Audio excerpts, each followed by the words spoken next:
If you're listening to this, there's a good chance you work within the real estate investing industry. There's another good chance that you would like to increase the sales of your products or services. Well, you're in the right place. United States Real Estate Investor is a platform you need to place your brand directly in front of your target audience. With our focused, growing audience of real estate investing beginners, enthusiasts, and seasoned professionals, you can continually reach our captivated viewers and listeners with ease. To learn more or to get started today, just visit UnitedStatesRealEstateInvestor.com/advertising. That's UnitedStatesRealEstateInvestor.com/advertising. Get ready to increase your brand awareness and your bottom line. Attract clients with content. Universe. Media. Network. Network. Network. Network. Network. Network. Network. Network.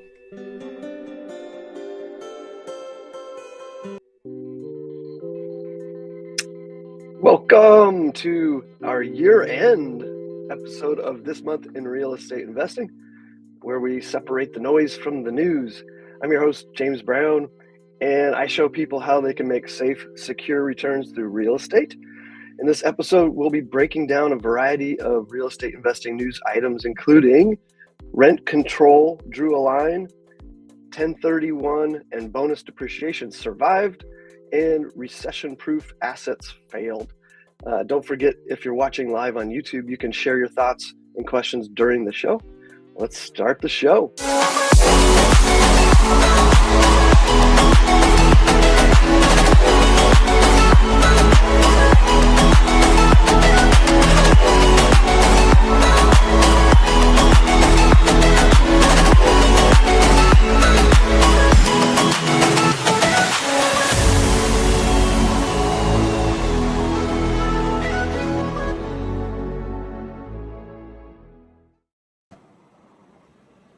All right, our guests today are Paul Anderson, Joseph Bodek, Claude Diamond, Alina Herman, Domenic Danino, and Gabrielle Simmons.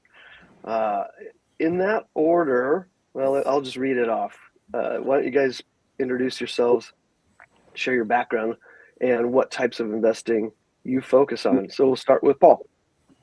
Good morning, everybody. So I'm Paul Anderson. I am the founder of Vertical Funding Capital, and what we do is we specialize in helping commercial real estate owners, residential builders place capital so they can fund their projects. My background in real estate probably starts when I was about 8 years old, working in the basement of my dad's real estate brokerage. So I've been around everything from residential sales, development, finance, construction, all what I would think if it sits on dirt, I've probably been involved with it. And as far as my investments go, I would like to think I'm fairly diverse, but probably not as diverse as some of the other guests. But I've got some short and long-term holds. I've got some vacant land holdings, and then I'm involved in 2 syndications right now and some commercial projects. Fantastic. Thanks, Paul. Joe. Hi, guys. I specialize in lease options, 2 forms, wholesale lease options that work quite a bit like traditional wholesaling, and sandwich lease options. I also teach wholesaling, and I also teach a program that I invented called the Ultimate Automated Lead Machine, which is a guide on how to work with wholesalers to get their dead leads and turn them into cash deals using lease options. I've been in the real estate business for, well, I was birthed in the real estate business, actually. Actually, my dad was one of the biggest builders of residential properties in the country, so I worked for him for a number of years before I went on my own, went into creative real estate, and learned a lot from a fellow here today, Claude, who was one of my old mentors. So it's always good to see him. Thank you. And he's very good at what he does. And that's pretty much what I do. And I work with a lot of students, teaching them basically how to work with. My major is lease options, so that would be my specialty. You're in good company. It's good. Cool. Awesome. Claude. Oh, can you hear me okay? Yep. Okay, you asked for my background. Here, let me take you literally. Yeah.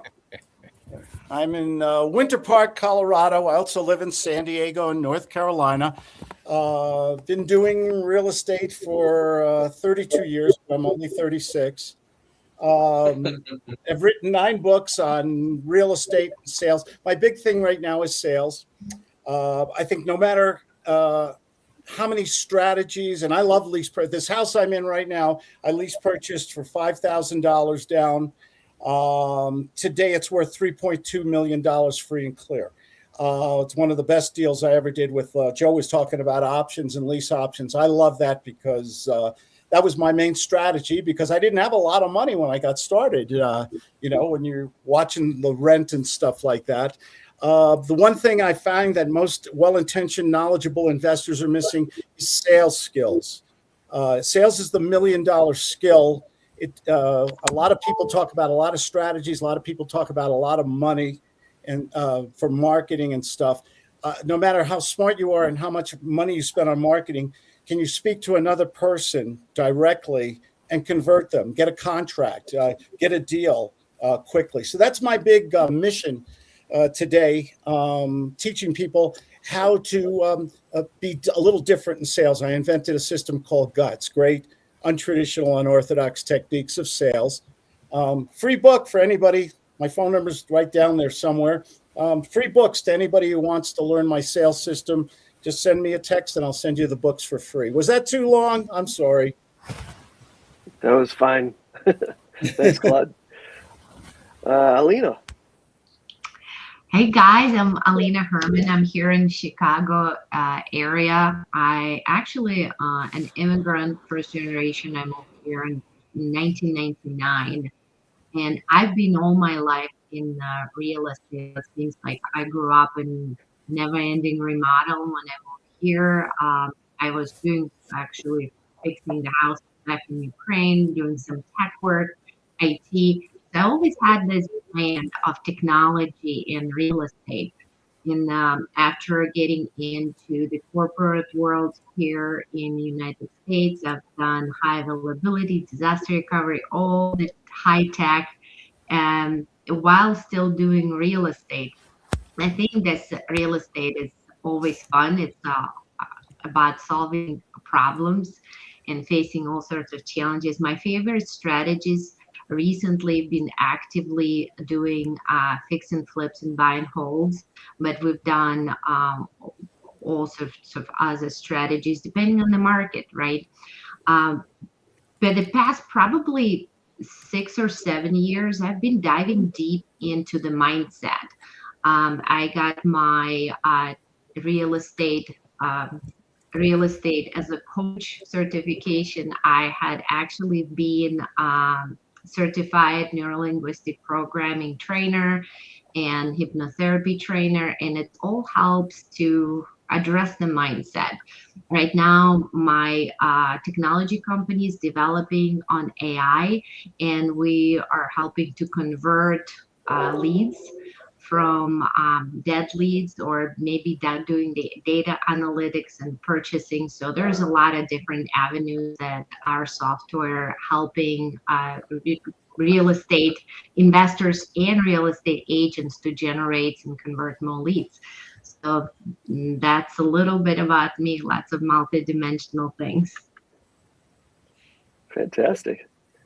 Domenic. Hey everyone, good morning. I am Domenic Danino. I am a real estate investor and lender, going on 27 years in the real estate and lending space, and I offer a rent-to-own homes program for clients that don't qualify for traditional finance. Very simple. I've run the gamut on the real estate investor space, done the wholesaling, flipping, everything, right? But my main strategy is rent-to-own and mainly focusing on retail clients. And once they qualify for traditional financing down the road, then we get them refinancing to long-term financing. Heck yeah. All right. Gabrielle. Yes. Hi, everybody. I'm Gabrielle Simmons. I am the founder of Real Estate Deal Makers, which is now Colorado's largest investor network. I have a background in doing just about everything in real estate. As far as single family goes, my current personal venture is learning more about the commercial space and development, because that's what I haven't done yet. But I got into real estate after becoming a truck driver and started my own trucking company and was making a bunch of money and didn't know what to do with it. So I learned about sandwich leasing, actually, was the first thing I learned about in the real estate space and buying rental properties. And then I started wholesaling while I was on the road. And then decided to come back to Colorado and wholesale full time. I've done a lot of wholesale transactions over the last 6 years. I've also purchased or controlled through arbitrage some small multifamily, short-term rentals, doing the midterm rentals, lease to own. I love to see so many of you also do the lease to own. I feel like that's not very common, but it's a strategy that I like to utilize as well. And seller financing, actually, the condo that I live in that I purchased a few years ago, I bought on seller finance terms, and that's my favorite strategy to teach and to utilize for acquiring properties. Outside of that, Real Estate Deal Makers is now my main focus. It's a real estate hub. My primary duty every day is to be a connector. So our company is focused on being a space where people come to ask any and all real estate related questions, to find deals. We have our deal desk division, which is the concierge service for investors and wholesalers. And I'm just all about collaborating with others in the space as much as possible. Good stuff. Last but not least, Antonio Holman, our founder and producer of the show. Oh, can't hear you. Hear you. See, I'm screwing up already. So no, this is weird because I'm like controlling everything as I'm actually on the show, which is out of the ordinary. So yes, my name is Antonio Holman. I am the founder, CEO of United States Real Estate Investor, real estate investing media platform. James has heard this a million times. So why have I created this platform? Because the school system in this country is a disgrace. So when you get old, oh, you're off mute. Huh? Oh, sorry. I wasn't hearing you for a sec. Oh, okay. Who knows? I got a new setup. It might be failing on me. So I created United States Real Estate Investor Platform to inform everybody about this path to create wealth, at least to get their foot into the door, to explore a little more about the industry, to learn more about the news aspects, the data, the freedom you can create for your friends and family. So that's why this platform exists. And this show actually does the same thing for a large audience of people eventually throughout the year with fine experts like we have today. So James has been the master of ceremonies, as they say, for the last 2 years. Yep. Just year 3. Man, it's been a while. Going into year 3. Yeah, I've enjoyed every moment of it, and I appreciate everybody who's ever been on this show. And there's a lot more to come. This still feels like the beginning, even though we've been doing this for a few years. So thanks for everybody being here. Thanks for everybody tuning in. And I want to see some comments. I want to see comments. So if you guys have a bone to pick with anything anybody says, please leave a comment. All right. Nice. Cool. Well, thanks for everybody being on here today. I really appreciate you taking the time. I know it's like between Christmas and New Year's. I love the show, and I think it's valuable for us, just spitballing between us, but then just sharing what we've learned with everybody that's listening. So let's dive into the news. So this is a little bit different than our monthly show. This is kind of our year-end wrap-up. So each of these subjects is kind of a things that we saw multiple times pop up over the year. So I'm just going to read off kind of the title, for lack of a better word, and a quick summary, and then we can jump in and comment on how it affected us as investors and what we plan on doing going forward into 2026. So our first subject is a policy move that froze new development nationwide.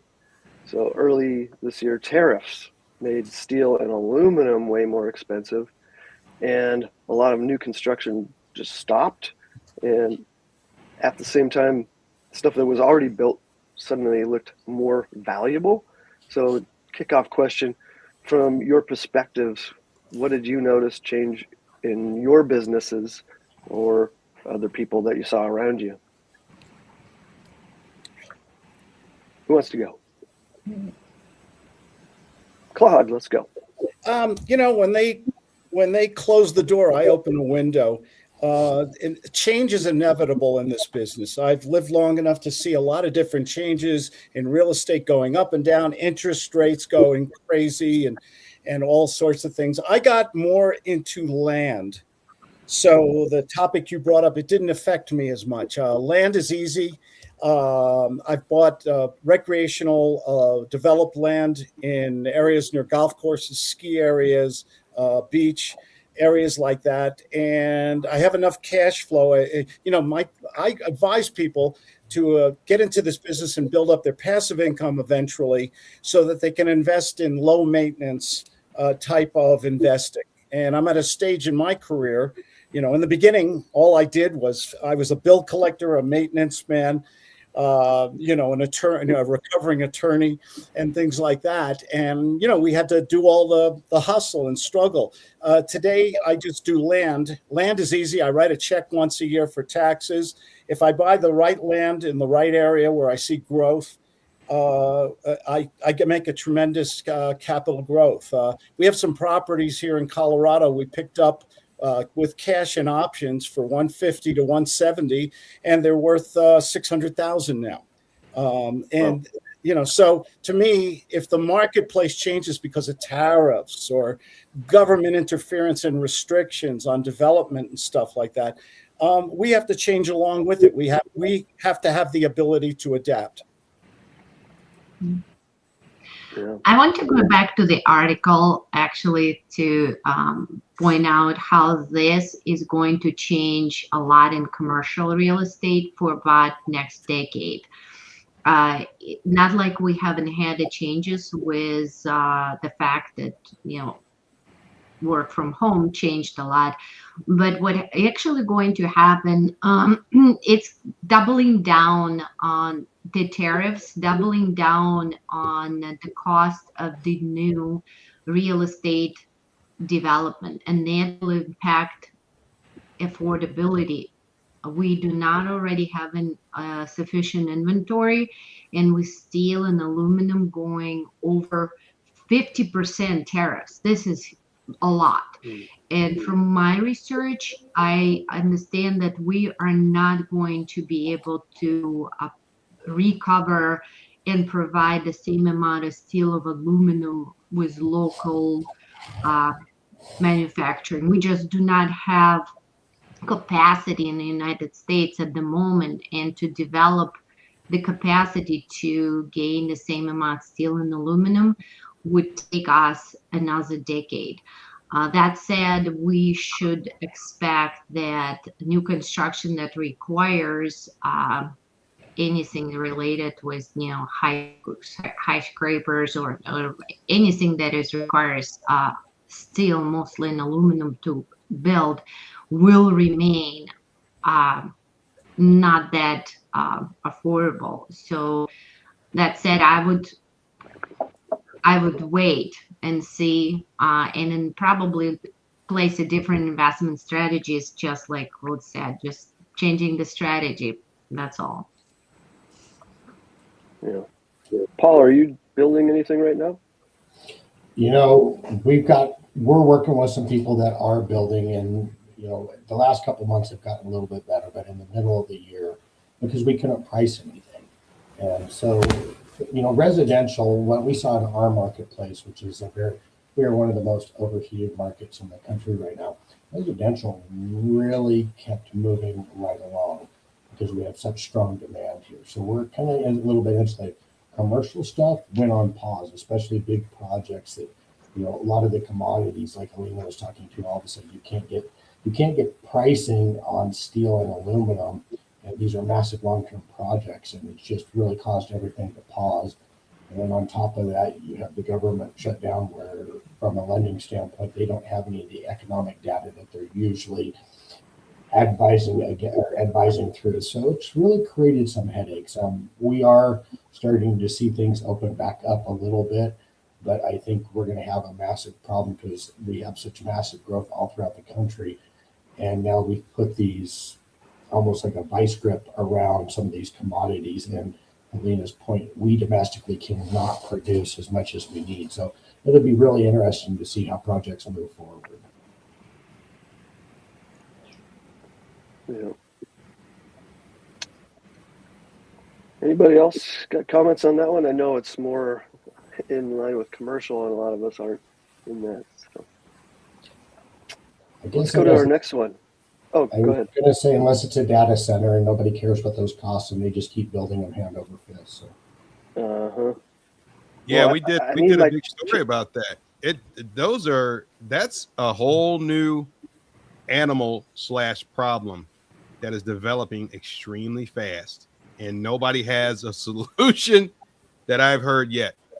Well, I don't know if anybody's those things have to make money because those investors are going to want their capital back out. So when do you start producing revenue and income off them? But that's probably a whole different show. Yeah, by itself. Through our network, we actually just brought. There's a steel manufacturing plant that's being built in Florence, Colorado. So about an hour outside of Colorado Springs or so. And they're part of the real estate deal makers group. And just through networking, I connected them with a data center that is going to be building some data centers on their land. And it just works out perfectly as far as they're having access to steel and then all the other resources that come with the location that they needed for the data center. It just worked out perfectly. So they just signed like a 20-year lease to do these data centers, and they'll be right here outside of Colorado Springs. Interesting. Yeah. They're building some mobile home modular homes down there as well. That's the same company. They are you talking about Midakis? Eric Bodek. Yeah. Those guys. Yeah. Yeah. They built the ADUs, and they're prefab made out of steel. Wow. Yep. Cool. Well, let's keep things moving. We got a lot of subjects to touch on here. So second subject, the compliance nightmare that vanished overnight. For a while, I know Domenic and I were going back and forth. FinCEN was going to require every LLC to drop their transparent or make everything transparent, right? So it was going back and forth. Finally, they decided domestic companies weren't going to have to open up and become exposed. So I guess anybody outside the country would have to file though. So how did you guys feel about that news when you heard that they were going to do that? And did you end up filing or not? So which time? It seemed like it changed about every 2 or 3 weeks. I know. Kept going back and forth with my attorney, like, hey, is this going through? Is it or not? Yeah, it was a wild ride. If you're doing legitimate business, they already have your info, right? You have to get an EIN. You still have to file your S corp, your partnership returns, and all that. right? This is to capture the people that are doing stuff outside of business. So, I mean, the only people that were making any money out of it were probably the CPAs and attorneys that were charging filing fees to go ahead and do it for you. But you could file it yourself. It was easy enough.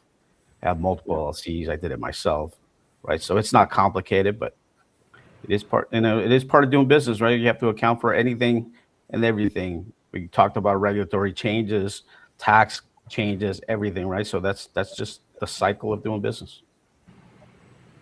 It was just a time waste for a lot of us, especially who have multiple LLCs trying to fill that out over and over again. Exactly. Yeah, I was like, oh, how many do I have to file? Like, do I have to? It was like, oh, it hasn't passed yet. Like, I'll wait. And I just waited until finally I was like, oh, we didn't have to. So, yeah. This is the thought that I had when it came out. I remember the conversation I had with my friend from China. He was moving out of China just as they erected the law that Chinese capital cannot be in US dollars. They consider that, property of China be invested in anything or moved outside of China. I think that they were trying to put a cap on all of the purchases that Chinese citizens were making in the United States.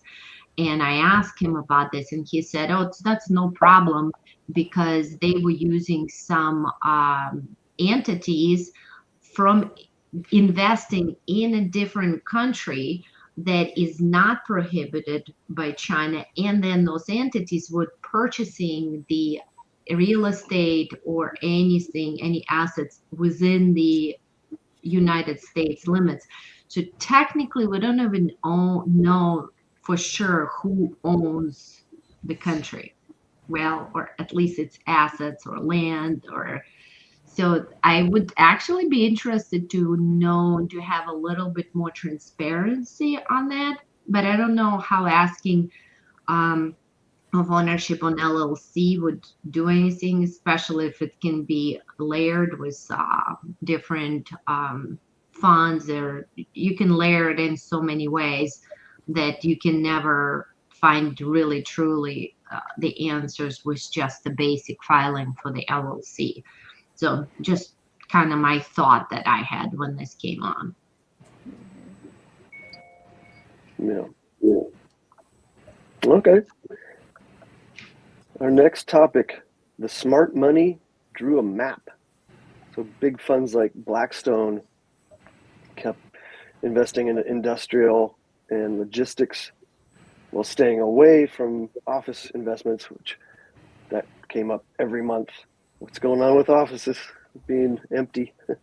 So it was an obvious signal where they think the future is, or at least it isn't. Maybe isn't offices. So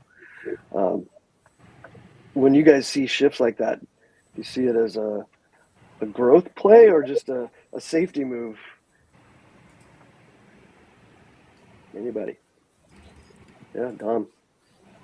I'm going to say you kind of need to look ahead. I mean, I'm primarily, single family residential, right? For all of us in this particular space, I can't speak for the commercial space, but single family residential, I mean, it kind of gives you some clues as to where the growth is, right? So if you're looking ahead to buy, whether it's rental properties or build single family or any business that you're doing on the single family side, you can kind of see where everything's being built out and kind of anticipate, okay, that area is going to get growth because somebody's already done the analysis, right? When they open up a Costco or a Starbucks or a McDonald's, that's your clue right there. Okay, even though it may not look it now, somebody's already done that analysis to anticipate, okay, where's the growth? So, I mean, use that as a tool rather than, I don't know, something negative. Yeah, that's a great point. Yeah, follow somebody or a corporation that's got follow the big money, right? Whole teams figuring that stuff out. I think for us as a small investors, there's also a little niche in there. Obviously, besides going and trying to do the same thing, the niche would be to look for a smaller commercial, perhaps conversions into little contractor shops. Those are fairly popular here, at least in our Midwest area, because contractors do need their space. They need a little bit of the storage, maybe logistics. So there's still, for us as individual investors, there's a good indication that this is where the future is going to be in commercial space. Yeah. Yeah, I've and got- from Go for a it. trucking logistics standpoint as well, I think it makes sense and something that I'm starting to look into, just because of the need for more of the like final mile or last mile transportation that's needed, because a lot of like over the road trucking has been changed by a lot of our trailers just being put on trains now. And so there's an increased need for the last mile sector of transportation, where those trailers are being moved by train, and then it needs to be broken down to have local deliveries.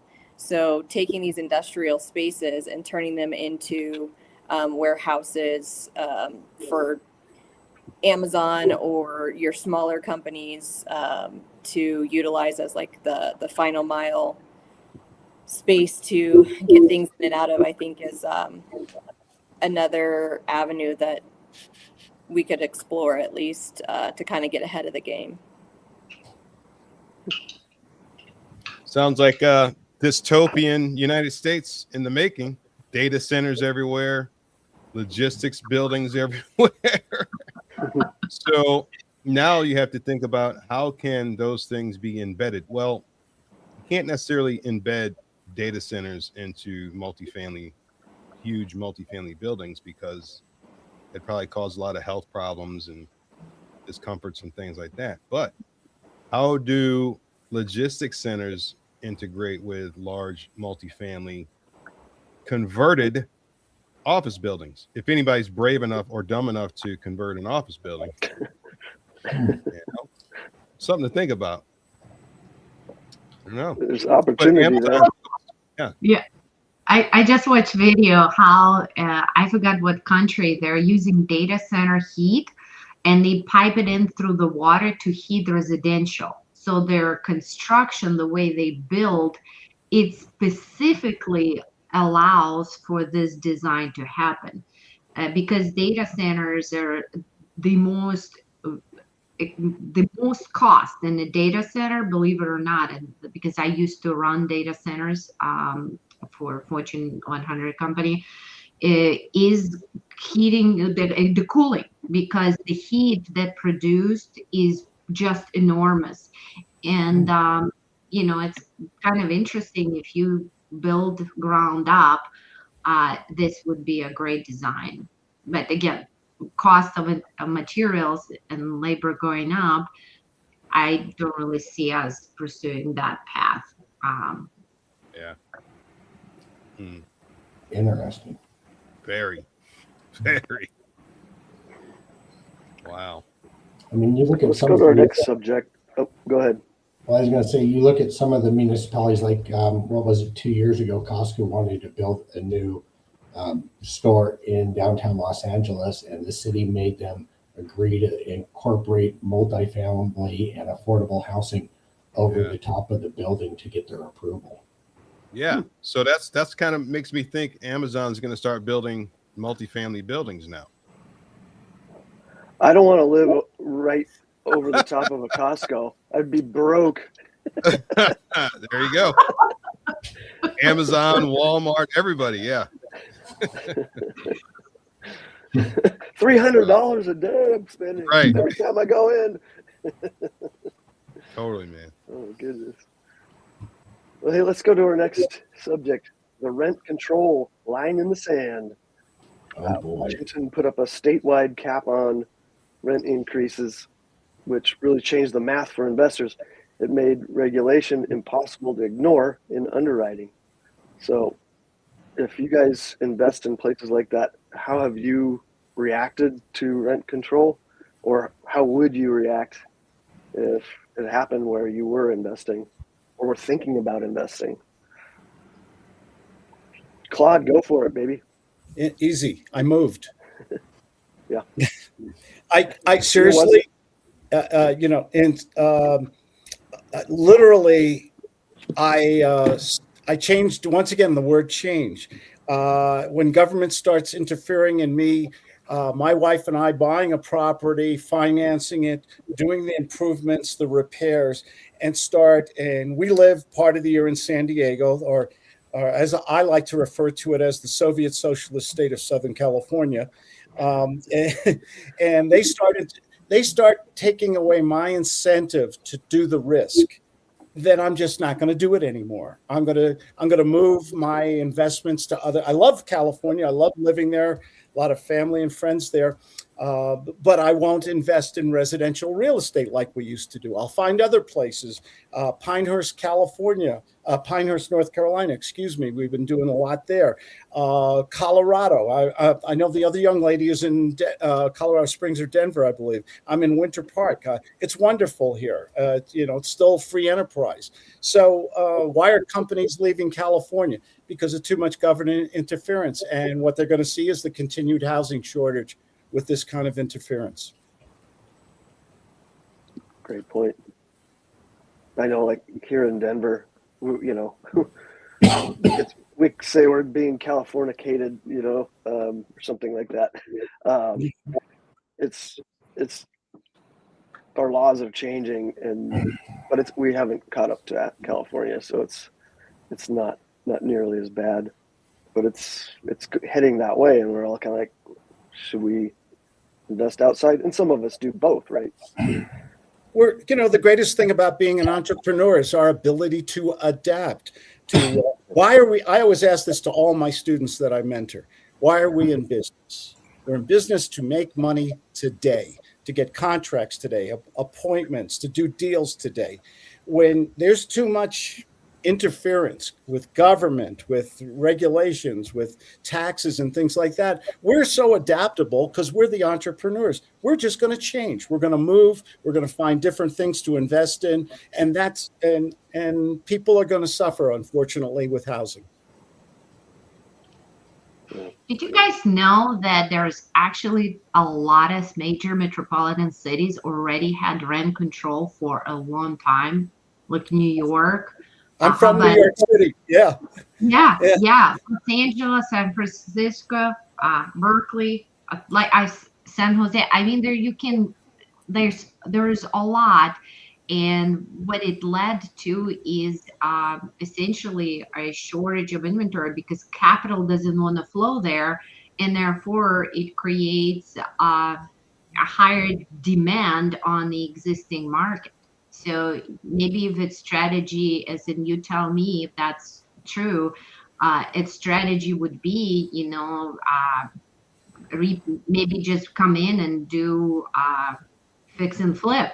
I'm not sure, but obviously not the buy and hold. But anytime that you have a shortage of inventory, the prices would be going up. Maybe plan and appreciation. Not sure. Yeah, every time I dive into rent control, the same thing always comes up. The existing landlords, they're capped, and they're not going to be putting money into improving these properties. And then the value goes down, they're less safe. Everything just starts crumbling because you're not letting the market do its thing. Well said. Well said, James. And capital, to the earlier comment, capital won't flow to those markets. Right. So yeah, it's going to stop flowing. They starve themselves. Yep. Oh, Jay Mora just commented. Hey, hi, Jay. Our Claude Diamond group. Good to see you, buddy. He says to fill up the Hip National Bank. National Bank. Why are we in business? To make money now. I'm not super familiar with the whole rent caps thing, but like, so does that apply, or is there like a workaround when you're renting like per bedroom? I don't think it's bedroom related. They're capping how much you can increase the rent. So let's say you've been renting for $1,500 months, and then this person, you cannot raise your rent more than, let's say, 7% a year, even though your expenses are not capped. So your taxes and your maintenance costs or association dues are remain increasing just as they want with the market.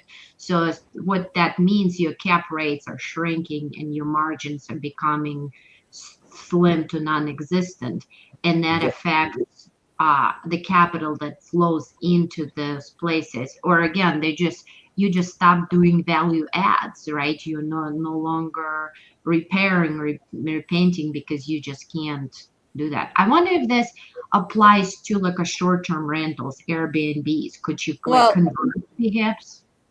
But if you, let's say you're capped at 1,500 for a standard long-term renter, and it's a 4-bedroom place, and you just decide to rent it out per bedroom instead, and now you're making 2,200 a month in rent, is that you exceeding the rental cap because it's no, when you reposition the property? I do not believe that that's apply if you're able to do that.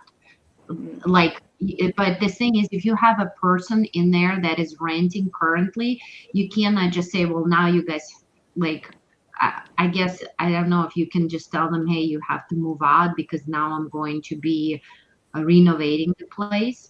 I think it's possible that this is the workaround, but again, you don't want to be every year kicking your tenants out to reposition your place so you can get a higher rent, especially if you have thousands of units, if that makes sense. Mm-hmm. Yeah. Listen, here's the truth that I see hiding. We got all these regulators and all of these politicians. They're going to start trying to dig their hands into co-living. So just wait on it. Just wait on it. It's going to happen, which is really sad and disgusting if you ask me. So, yeah. But it's a push-pull, right? Yeah. You guys all invest. As you see more of that, you see capital fleeing, like Claude said, from your market in California and going to other states. I'm in Idaho. Gavin Newsom has been the realtor of the year up here for the last 8 years. Every time he gets on a hot mic or signs some legislation, here they come, and we just back them up and take them in. Horrible. That's funny.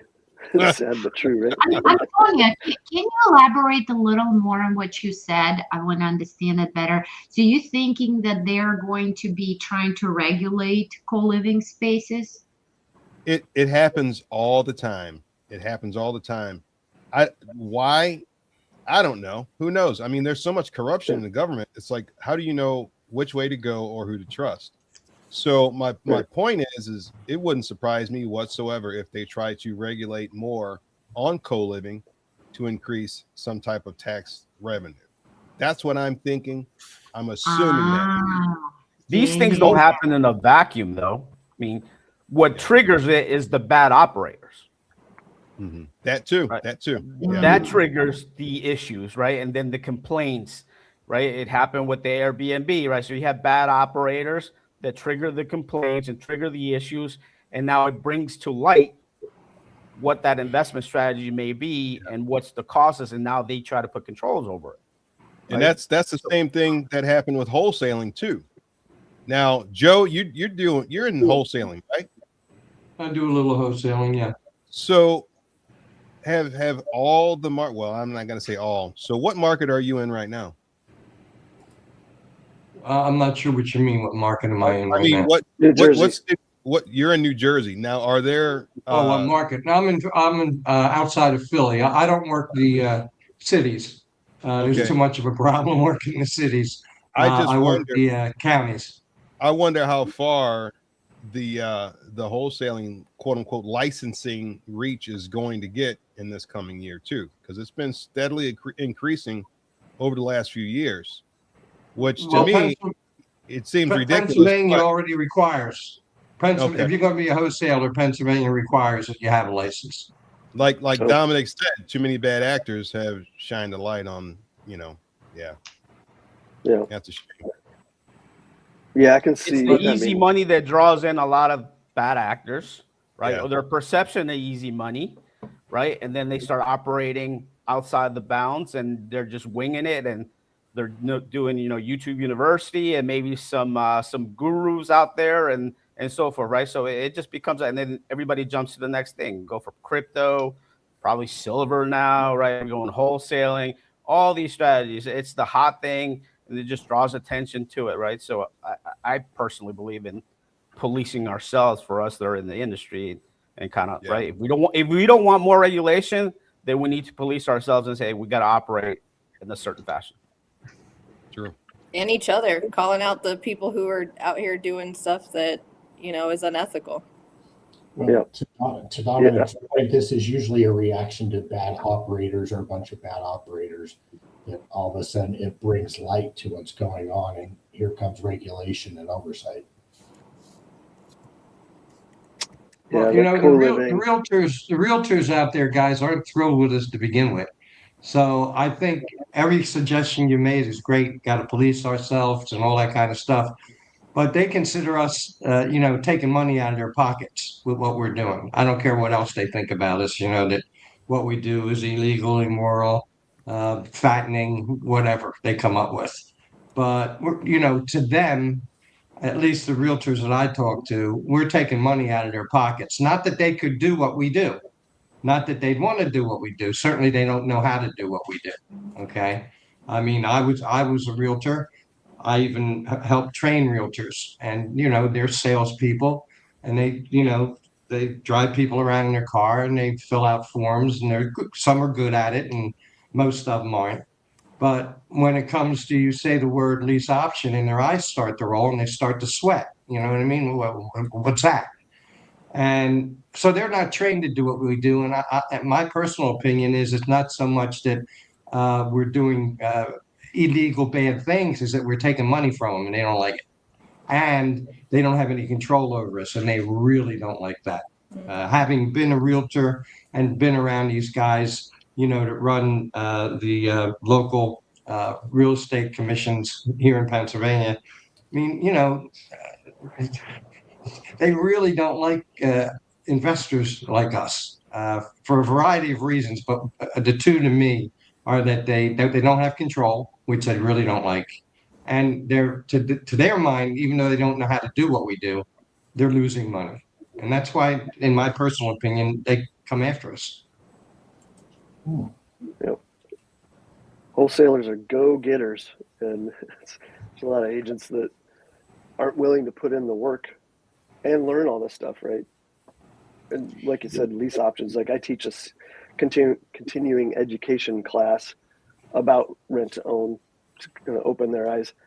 I don't know why every realtor in Colorado doesn't take that class, like chomping at the bit to add some knowledge and tools to their belt. They're not. They're just. It's yeah. Well, their brokers don't. Their brokers don't want them to do that. You got to understand. I don't know if any of all you guys are realtors, but when you're a realtor, you got a broker, and that broker wants some of your money. Yeah. And he don't want you wandering off somewhere doing some wholesale deal, and he ain't getting any of that money. Because when I went into this business, I was a realtor at the time. Well, you have to understand, I when I worked for my father, I was building houses and developing ground and doing all that stuff. When I switched, and then I went to be a realtor after he retired, and I went out on my own. And most realtors don't make a whole lot of money. So I wound up luckily going into creative real estate, but I was doing creative real estate deals when I was a realtor. And the last thing I wanted that realtor to know is what I was doing, because he would want some of my money. Now, he had nothing to do with what I was doing at all. Okay. It wasn't his paperwork. It wasn't his, I didn't work out of his office. I didn't use his phones. It had nothing to do with what I was doing. But if I had told him, he would have wanted the money. Okay. So it's, again, it's control, and they don't want their realtors learning what we know how to do. Yep, I that's a don't know good if you point. guys know last year in Illinois that you have to be a licensed to be able to Yep. do wholesales. I don't know Yep, how that's what coming. state you guys at. So Not in Colorado yet, but Same in Pennsylvania. You have to get licensed now. yeah, Okay. so they figured out how to get their cut.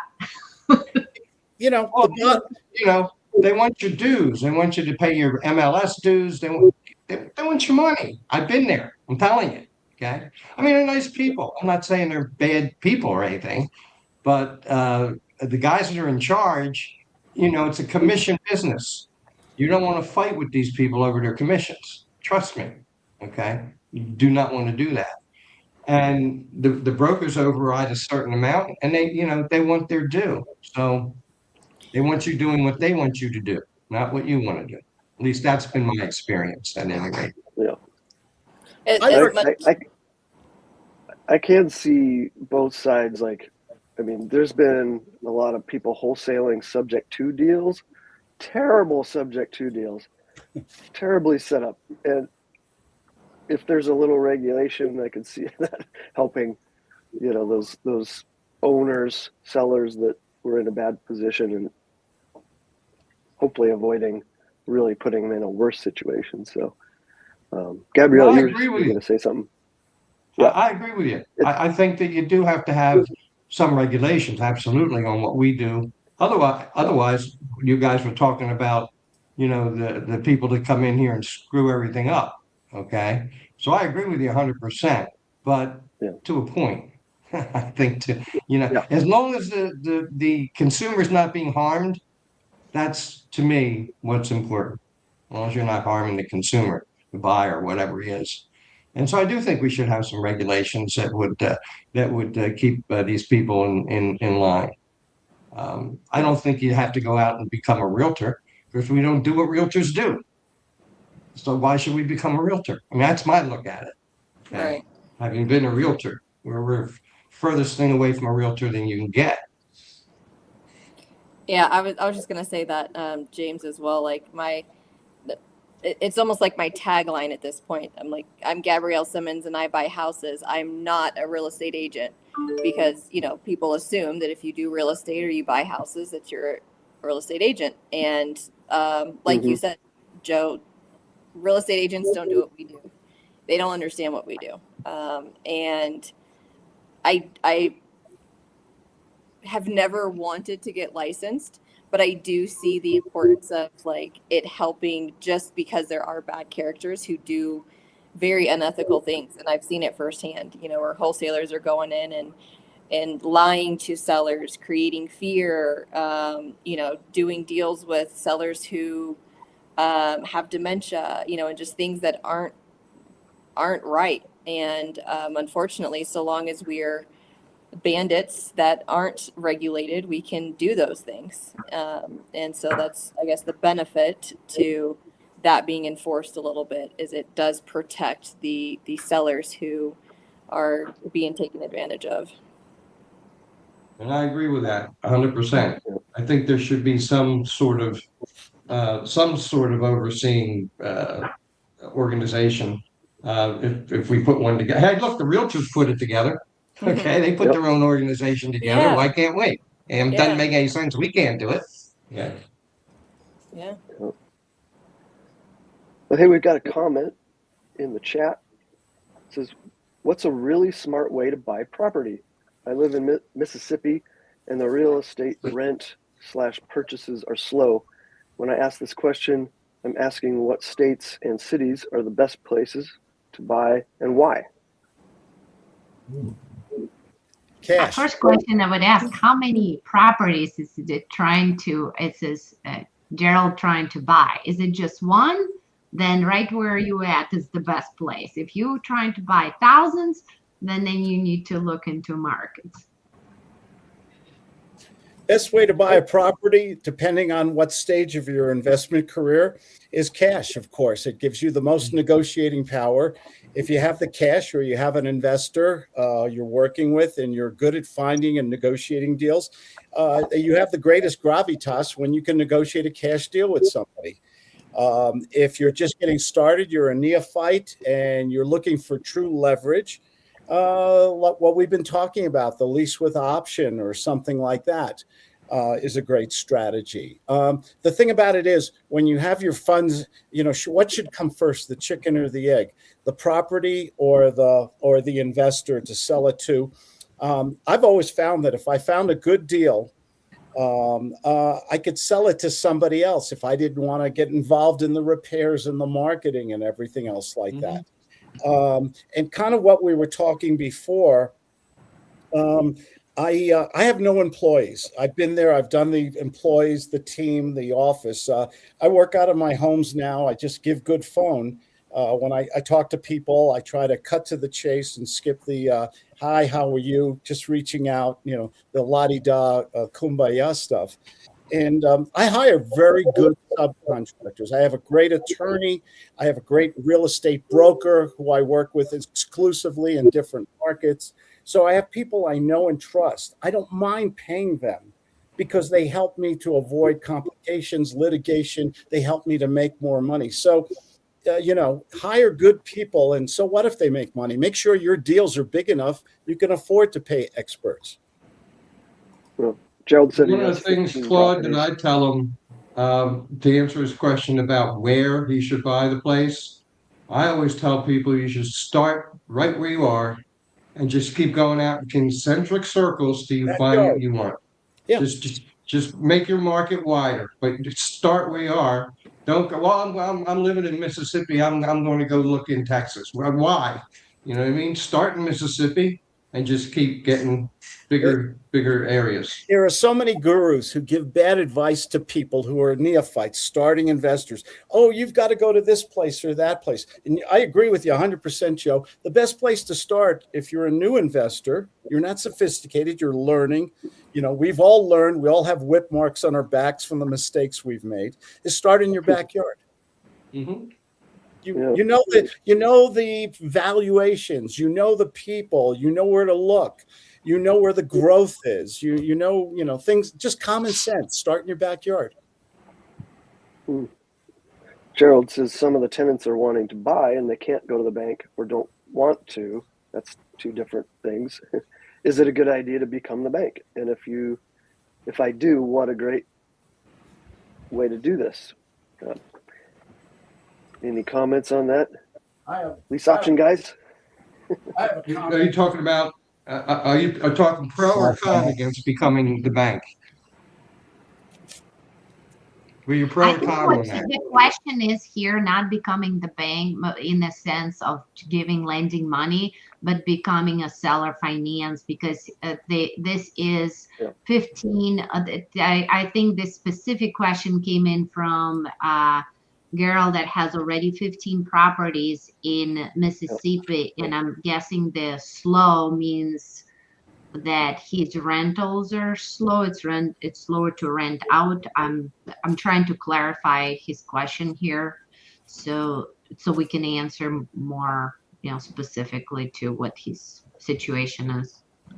Yeah, don't do DIY. Get a coach. That's what I say. If you've never done it, get a coach. Get somebody that'll teach you how to do it. Do it the right way. Stay in compliance. Get a team around you that knows how to do it. If that's what's going to be your focus. If you're going to do one-off, two-offs, maybe not. But if your focus is to dispose of your 15 properties in that fashion, then you need somebody that can teach you how to do it the right way. Yeah. Reach out to any of us that know lease options. We can kind of point you in the right direction. Looks like Claude. Yeah, I find that I didn't want to own homes. Okay. If you don't own the homes, you don't have the problems. When you're in a sandwich lease option in the middle, to me, I always had a lot of options. I mean, look, if something went wrong, I could walk away. I mean, I just have to pay them what I would owe them for the year, whatever the case may be, and walk away, and I'm done. I don't have banks chasing me. I don't have officials chasing me. I can deal with the homeowner. Okay. I mean, I can renegotiate. I can do whatever I have to do. But I like being in the middle rather than, being the homeowner and being the bank, because you still have all the problems with home ownership. Okay. And plus the fact I'm old now, so I'm not looking for equity build. I'll be dead before I get any equity build. Okay. So when I was younger, yeah, maybe okay. All right. But at my age, the last thing I want is to, have all these homes and then croak. So, and leave a mess for a lot of people. So Claude, what do you got? Who said become the bank? That was genius. Who was that? You, Mr. Brown? Or I think it was Joe. That's the question. Yeah, that was the question. Becoming the bank is probably the greatest avenue to success, because we all know real estate can initially be feast and famine. 1 month you're rich, a couple months you're struggling for the next deal, and so forth. Developing your own finance. I have a file here just to show you guys, so it's not guru BS. I take in tens of thousands of dollars every month, almost six figures every month, just by financing. Some people pay me $100, some pay me $250, some pay me thousands per month. I finance my deals. I sell my contracts. I finance products that I sell, my coaching program. I will finance anything, and people pay me on time. And never underestimate a small amount of money coming in on a long-term, consistent basis, because a lot of people who get into real estate they're doing these, on paper, I'm a millionaire on paper, but you're sweating paying the mortgage payment or the cable bill, right?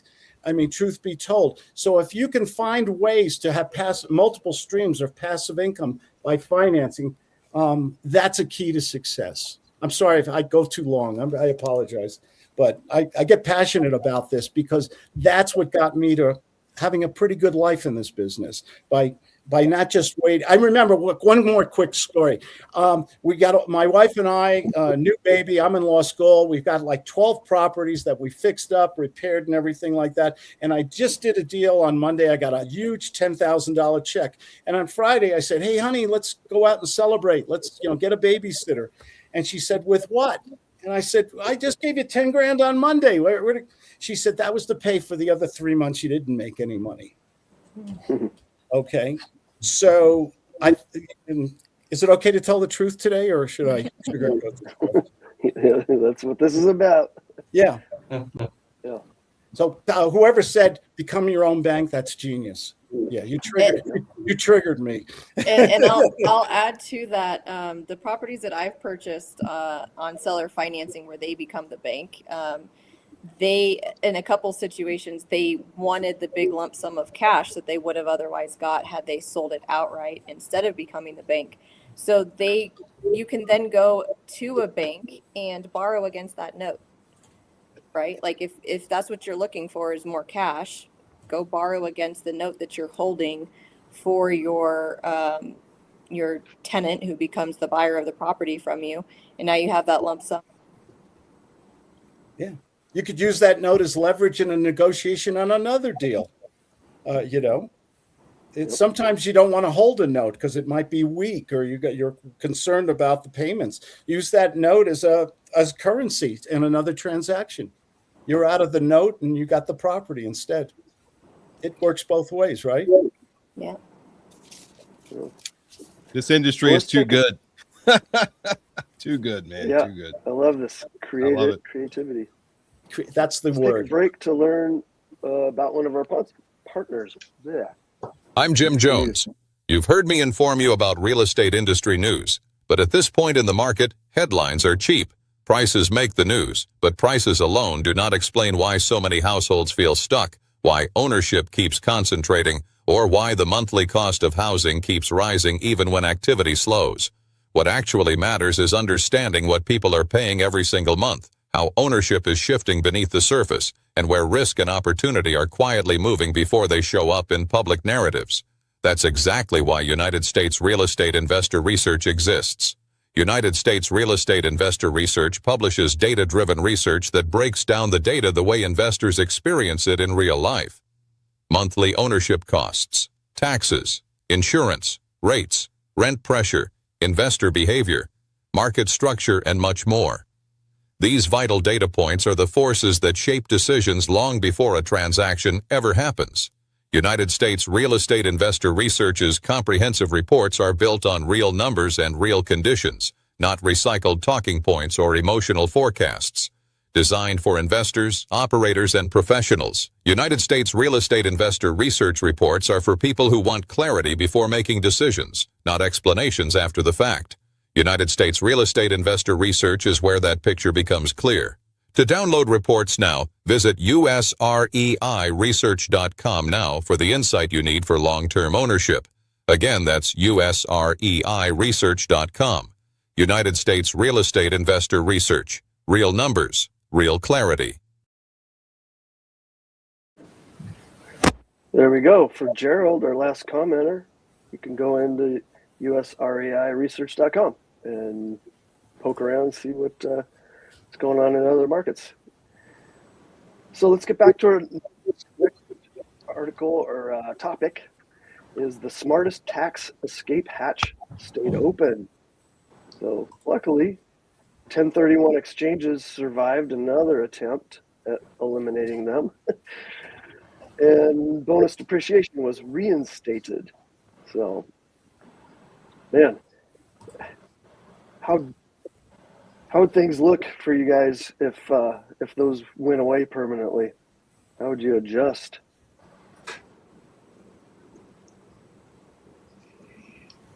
Honestly, I think that tax strategies start from the entity formation, because larger funds and the smart investors don't necessarily just do the regular LLCs. For example, using some well-structured self-directed IRAs and or other entities would just completely eliminate for need to 1031 exchange. It's more like a patch after the fact that you have already got into something and now you have a high capital gains or enormous depreciation you took over the years and you just need to move on. So that probably wouldn't change anything for me specifically because we have different structures. But just to mention that also depreciation, you can either have 1031 exchange if you have depreciated and had asset that you held up for a long time and then you want to roll it back in, or then have a write-off, essentially take everything off and write it off if you're doing like a fix and flip strategies like what we do from time to time. So there are two things that are not related to each other. I just want to kind of like separate them a little bit for whoever's listening. As 1031 exchange and then the depreciation and then taking in your write-offs, those would be two separate things for two different strategies.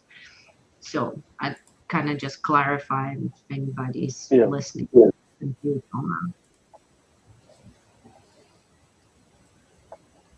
Well, I know how much the night of the 4th when they signed the tax bill, everybody was blowing up my phone talking about bonus depreciation again. So we did see in our local market, we saw a lot of spur in capital investments, be it real estate, hard asset equipment, things of that nature. And one thing that we don't talk about in there now is now that opportunity zones are now permanent. And so I think that's also another side of the coin. On the flip side of the 1031, how the opportunity zones are going to impact capital injections into underperforming markets. Yeah. Claude, you raised your hand. You're on mute, Claude. I say that about 18 times a day to my clients, and now I'm doing it, right? Unmute yourself. For me, we track expenses. I'm lucky. I work with my wife, my best friend, and she's great at the meticulous stuff. Okay. I'm good at the sales and the fun stuff, creating the deals and everything. She's great. So we track the expenses really good. We have and she prepares everything. We have a phenomenal accountant out of Colorado. who's on top of the law, on top of the deductions and all the other things. So get good advice. Work with somebody who does accounting, state and federal tax research as a full-time career is my opinion on that. We lease our cars because I can write off so much of the lease. We pay quarterly taxes, state and federal. Live in the right state, by the way. One of the biggest ones, can I talk about my mistakes in life? Heck yeah, that's the most valuable. I pay all, I'm incorporated. I have an S Corp and all that in Delaware. I pay my taxes in Colorado, but my kids went to school in Wyoming. Guess where I should have set up residence? They have no state income tax there. Okay. So, there's smart things you can do where you live. The world is so small today. You can live in one place and do business in another. But you want to be in a place where you pay the least taxes and you have the best people advising you. Yep. Anybody else on that topic, or should we jump to the next one? Well, I'll tell you, Claude, my father used to tell me all the time, was surround yourself with people that know what the hell they're doing and get the hell out of the way. Yeah. That was his basic, if you surround yourself with people that you trust and know what they're doing, don't try to second guess them. They know what they're doing. Just get out of their way. My accountant, which is what I try to do. Yeah, my accountant he's pretty expensive, but he saves me 10 times more than what I pay him. That's just good value. Yeah. I agree. Same, I have a financial advisor. Same thing. He's made me over the last 25 years a lot of money in good investments. I don't have the time to research stocks and mutual funds and stuff. Hire the smartest people. If they don't work out, fire them and find somebody else. The thing about it is, what do we do? What do we do best in business? We find deals, we negotiate deals, we get contracts. The people in this room know how to make money. Okay, but there's too many. Can we all agree there's just too many distractions in the world today? Mm-hmm. Why not do the one thing we do best and hire other people who do what they do best? I want to close on it and then just make a little distinctions between your accountant, CPA, and tax strategists. The tax strategists are usually the people that are not CPA, or they understand what CPAs do, but they are not doing your taxes or tax returns or books. They are the ones that are deciding how you're going to position your entities and how you're going to essentially run your overall umbrella. And the CPAs, typical CPAs, do not understand the tax strategy. That's usually a family offices that are able to afford the tax strategist. And then there's something that you as the investor need to be aware of. There is ROBs, there is self-directed areas, there's a lot of entities in the way that you can structure it the way that the wealthiest of this country do. As a small investor, you can replicate that. And just a word of caution, no, not all CPAs. Most CPAs do not understand tax strategies. Just so the listener understands that they need to look for tax strategies first and foremost.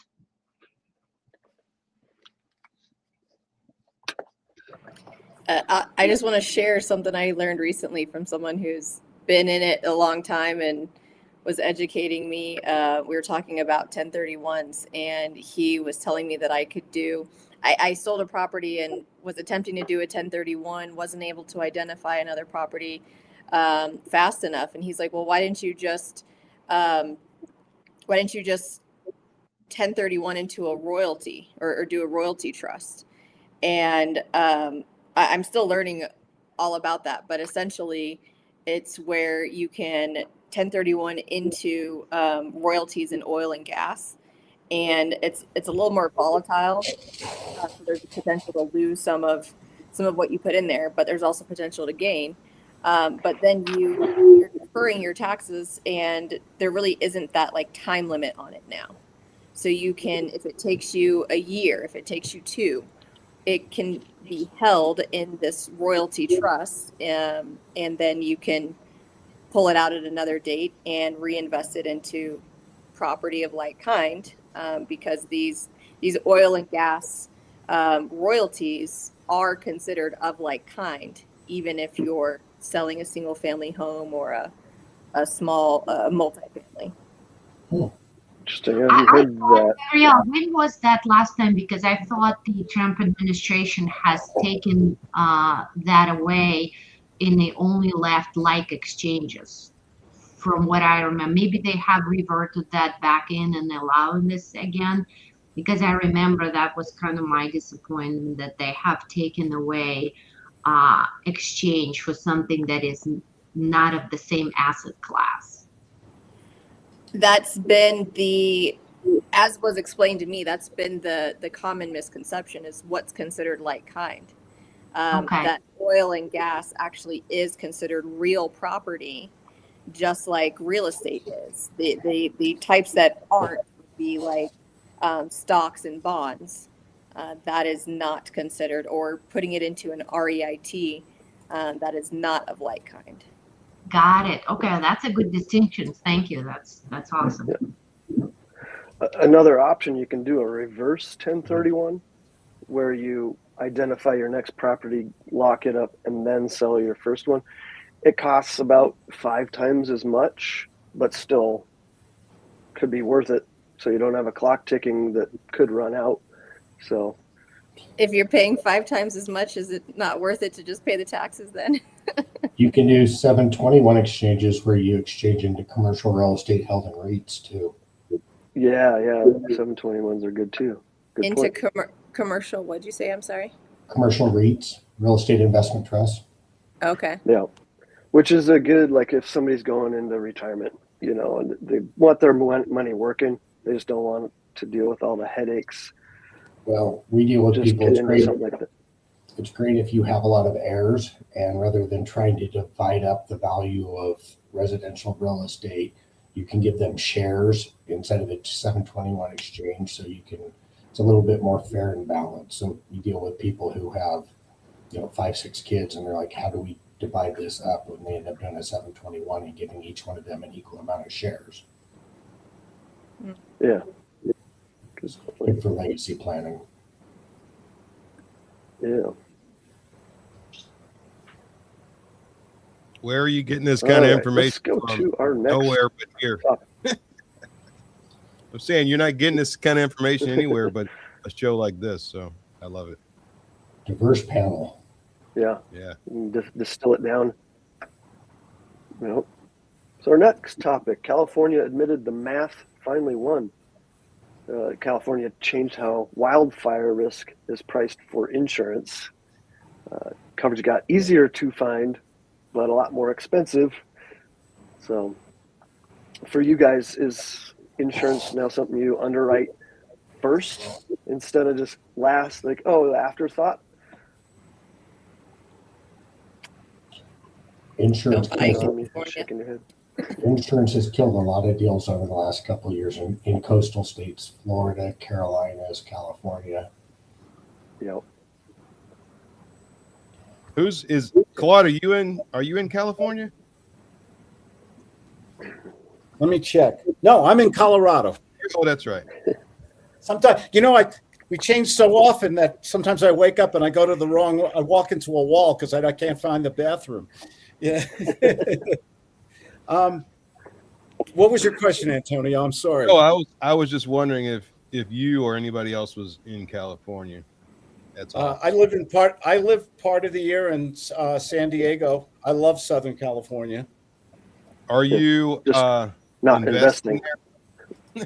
I used to be much heavier as an investor. I owned a lot of residential properties, condos, townhomes, single family homes, and I kind of saw the writing on the wall. We liquidated a lot of real estate there before the pandemic. and I'm grateful for it. You know, there's two good days in real estate: the day you buy and the day you sell. Sometimes it's good to just get out of it and go to a different location. I've been looking heavily into other states in North Carolina, Colorado. I have a lot of clients. Somebody mentioned Idaho before. A lot of clients love Idaho. We'll take Coeur your d'Alene, stuff like that. For you. We all, those of us who live in California and Southern Cal, we have a love-hate thing going. We hate the government, but we love the weather. We love the fish tacos and In-N-Out Burger, and we can go to the beach, we can go skiing, we can go to the desert. It's just it's so crazy when you go to a pump and you pay $5 a gallon and for gas there and stuff like that. Oh, it went down. Yeah. Yeah, really. Yeah. How do you think gas, not to raise a question, how do you think gas is going to affect real estate? You think people are moving to places where it's more affordable? Sure. Yeah. Especially if they drive Uber or something for a living. Well, it could make or break them, right?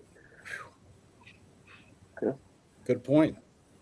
Or the trucking industry, like Gabrielle's in. So, well, let's keep things moving, guys. The next topic: the office market finally snapped. Office space investments defaults rose. Lenders stopped waiting, and pricing finally reset. Do you guys see this as the bottom for office space, or is it just the beginning? Man, it's gotta be. It's gotta be. I did so many stories of people selling at massive discounts. I don't know how much worse. It's gotta be the bottom. It's gotta be. I mean, I would think. I don't know. I don't know. I think this is just the beginning because our technology isn't as perfect for the remote workplace. So there are still companies asking people to go back. But I think with virtual reality and with better tech and people realizing that the possibility that they can actually introduce the same environment, that somebody can be sitting in the office like this and I can be seeing virtual people walk in and out and we can really replicate the real world, and it's coming, then I think the office is just going to be something like a record player. New generation wouldn't even understand what that is. So yeah, wait, she referenced what EXP has been doing for years. That's exactly.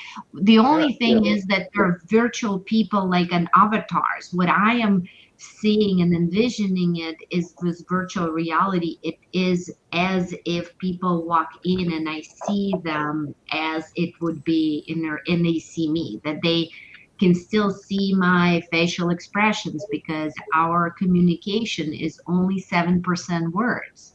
Everything else is, tonality, the body language, and you are losing that if you are just doing this even on the Zoom call. So I think the technology, as it's coming in the next couple of years, is just going to bring in that bottom of office space will find the basement. So here's the question I have. You guys are a lot smarter than me. So if you have all these office buildings all over the country and they're absolutely vacant, and a lot of people are doing remote work from home, which means there's no need to be in the office. So if you have these buildings that have been sitting empty for years, St. Louis was one of the cities where I'm originally from. They sold a building for so cheap it was unbelievable. They lost tons of money on it. So if they bought that building, what are they going to do with it? Because I keep hearing conversions are an absolute nightmare and sometimes just impossible. So, I mean, what can you really do with a giant office building that nobody's really using? I mean, is it even worth trying to convert that thing? Local regulations. I think when local authorities going to start losing tax revenue and they would just be taking over those properties, that are having enormous maintenance, and they will try to find a way to get rid of them, then we're going to see pressure on local authorities to allow conversions again into residential if there is the need, or maybe some other, social gathering places, right? But it's just inevitable. So it's probably going to take, like you were saying, governmental intervention. That's the only way it's going to, yeah. They need to feel pressure, and the pressure in a sense of they're either not collecting taxes or they have to repossess those properties because the office building forfeit on the taxes. So I do not see office space recovering, even with the fact how some companies have a push back for work from office. I think it's just temporary until technology catches up, and a new way of tech will allow us to literally replicate our in-person work environment. Interesting thought.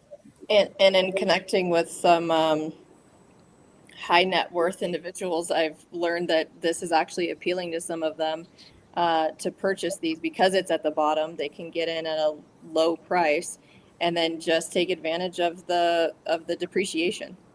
And if they believe that at some point they can resell these buildings in the future, then it's worth it for some of them to just get in, utilize it for saving money on taxes, and hold on to it. I mean, if they cash flow, otherwise it's just basically a lot of expenses. That's kind of the Blackstone play too, right? They're buying new builds and they're holding on to them for 3+ years, and then they're letting them go for a profit. Interesting. Land is still worth something, right? Even if the building has no worth, land beneath it, right? I mean, so we talked about a couple of things going through this, right? Data centers. Could you put data centers in these buildings and go up instead of wide, right? You go up, and then same thing. Somebody mentioned tax consequences, right? So if you buy it, deplete it out, basically almost like a oil well, get all the tax benefits of it down to zero, and then just the land itself, they may have to get, the building may have to come down and just use the land and redevelop again. I could see that. Yeah, that's a different type of conversion that would be a lot less hectic to try to pull off. Yeah. Huh. If it's possible, because not every place you can convert to a data center. It's just the enormous amount of HVAC and the electricity needs and the pipelines that gonna have to be with multiple data fiber optics from multiple different providers that you have to have.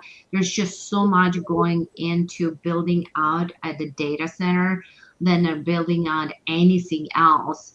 The infrastructure is critical. You have to have multiple power supply, the multiple suppliers of your utilities. Because the redundancy is at the core of a data center.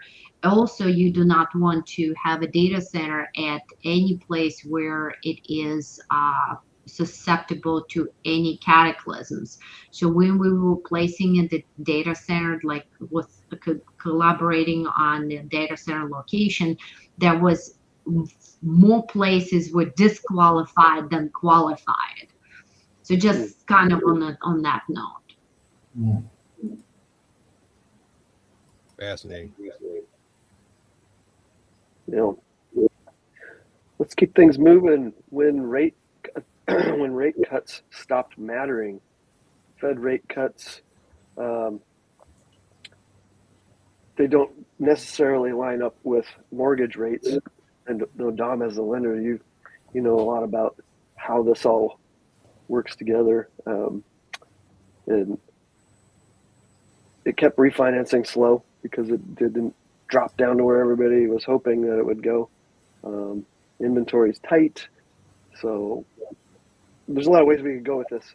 But to kick things off, like how has the rates kind of just stabilizing affected you guys? And what are you going to do if the rates stay the same or go up? Or where do you see them going?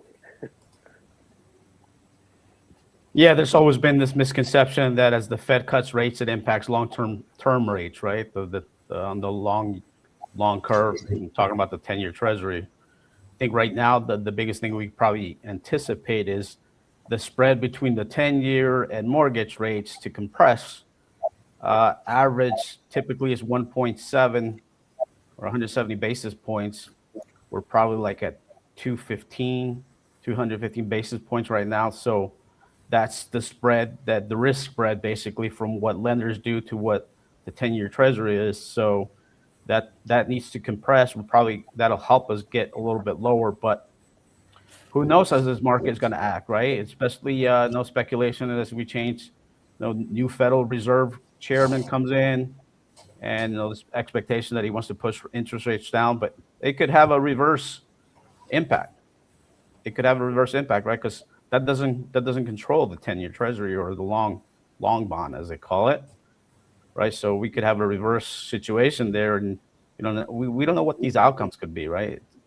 What's happened in the past may not happen again. So, I'd be wary of anticipating and putting in your plan expecting rates to be a certain way, and I'm referring to on the lower end. Right? If you're counting on rates, say you're borrowing on short-term debt or bridge debt at 5% today, or let's say 6%, and you're counting on your numbers or your underwriting to account for being able to refinance at 5 or 4.5. A lot of people got trapped in that, right? As of 2020, right? You saw all the agents going, marry the house and date the rate, right? How did that work out? That's the dumbest slogan I've ever heard. But anyways, and an ugly divorce. Yeah. So I'd be cautious with that. I mean, but as we're talking about everybody in here, right? We have there's different strategies to be able to acquire properties that there's already has fixed debt, and what that number is, right? When it comes to seller finance, subject to lease options and so forth. So there's a way to pivot from that as it relates to the retail market as a lender on the traditional consumer side. I tell people, if you can afford the payment now, get in now, because if rates do drop, then prices will go up, right? Don't wait, right? Especially people that are entry-level buyers and, say, hey, they need a down payment assistance program or something to that effect. It's like, well, the rates go down, you're going to have a lot more competition and a lot more investors are going to jump right back in and they're going to push the prices up and you're not going to be able to compete. And we may get into another situation where, hey, we're going to have the overbidding again, right? So, 10,000, 20,000, 50,000, 100,000 over asking price. If we get down to rates, let's say in the 3s or 4s, right? So entry-level people will never be able to get in. So this is the best time to get in because they could always refinance if it happens. But if it go up, then you're already locked in and you could afford it. So. Nothing's free. It's a teeter-totter, right? Rates go down, prices go up. Honestly, if your rate is less than the inflation rate, real inflation rate, not the reported one, I think it's still a bargain. Yeah, we're talking about two different things, right? If you're going to live in it versus from an investor perspective, right? So owner occupants are one thing, investors are another thing. So your mindset has to think about, okay, what are you doing, right? Is this for you, for your use, or is this from an investment perspective? So. We saw a lot of apartment syndicators get pinched when they definitely shouldn't have. They should have known, right? Like a lot of those are 5 to 7 year shorter term debt. They've got to refi at some point, or stick with what they got. But a lot of them got pinched. They didn't didn't think it was going to go up, and they had to were forced to refi, and some of them the numbers didn't pencil, so they're having to fire sale those deals. we've seen some of the institutional and the private capital extending these notes out because they know otherwise it's going to end up leading to a default, and they don't want to put that on their sheet. So they're working more with the investors. Some of them are working with the investors for resolutions. But to Dominic's point earlier, that spread is so wide right now because all the lenders are figuring if we see a decline in rates and all of a sudden you start having mass refis, they're going to have early payoffs. They're going to have a lot of runoff on their books. And so they're trying to capture everything that they can right now in upfront revenue. So that's why you're seeing points and fees so high right now, where typically they haven't been as high in the past. Does anyone remember 14% interest rates back in the Stone Age? 18 and 19 too, yeah. Yeah, Joe and I have. Today, I don't know, after that experience, and I think back in 81, interest rates on residential mortgages were as high as 18% for a while. Yeah, 18, you're right, 18. Yeah, so today when you tell me 6.3% on a residential mortgage, that's the price of doing business. Make sure you have enough spread, you're making enough money on your property. One of the tips I give to the people watching this is when we had a good month in my business, we would, legally, you can't get a prepayment penalty on a mortgage anymore. So if you had a good month and you threw a couple extra bucks into the mortgage payment, which would offset the principal, I found that many times a 20 or 25 or 30-year mortgage could be reduced to a 15-year mortgage, thereby artificially reducing the interest rate. Well, you're seeing prepayment penalties come back on non-owner occupied. Really? On residential? Really? You'll get a better rate. You'll get a better rate if you lock in for a 1, 2, 3 year prepay on it. Okay.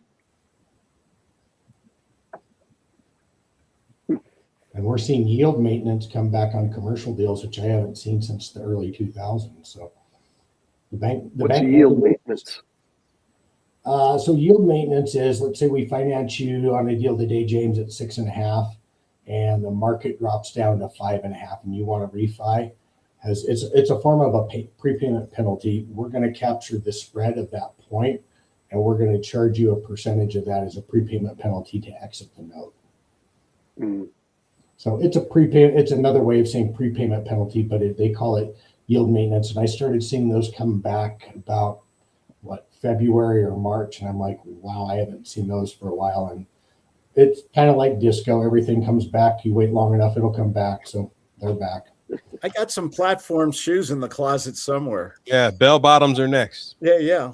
God bless Donna Summer. God help us all.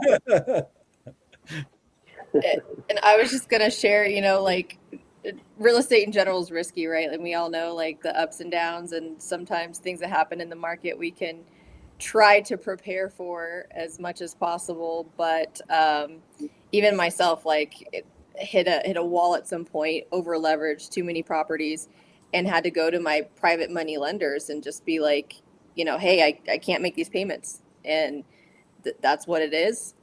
Will you work with me?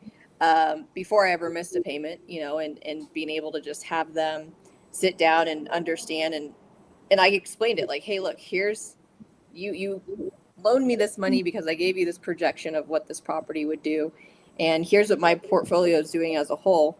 It was good. It's no longer good. Things changed with Airbnb, right? And so I have to pivot now, and that's affecting my ability to make these payments. But I think that's a part of real estate as a whole, even for individuals who are buying their family home and taking bad advice to marry the home but date the rate. We all have to understand that things change, and sometimes we have to just go back and ask for grace, ask for time, ask for payment plans, instead of just walking away and defaulting. That's almost never the answer. But I think you are smart and proactive, and I've told people this.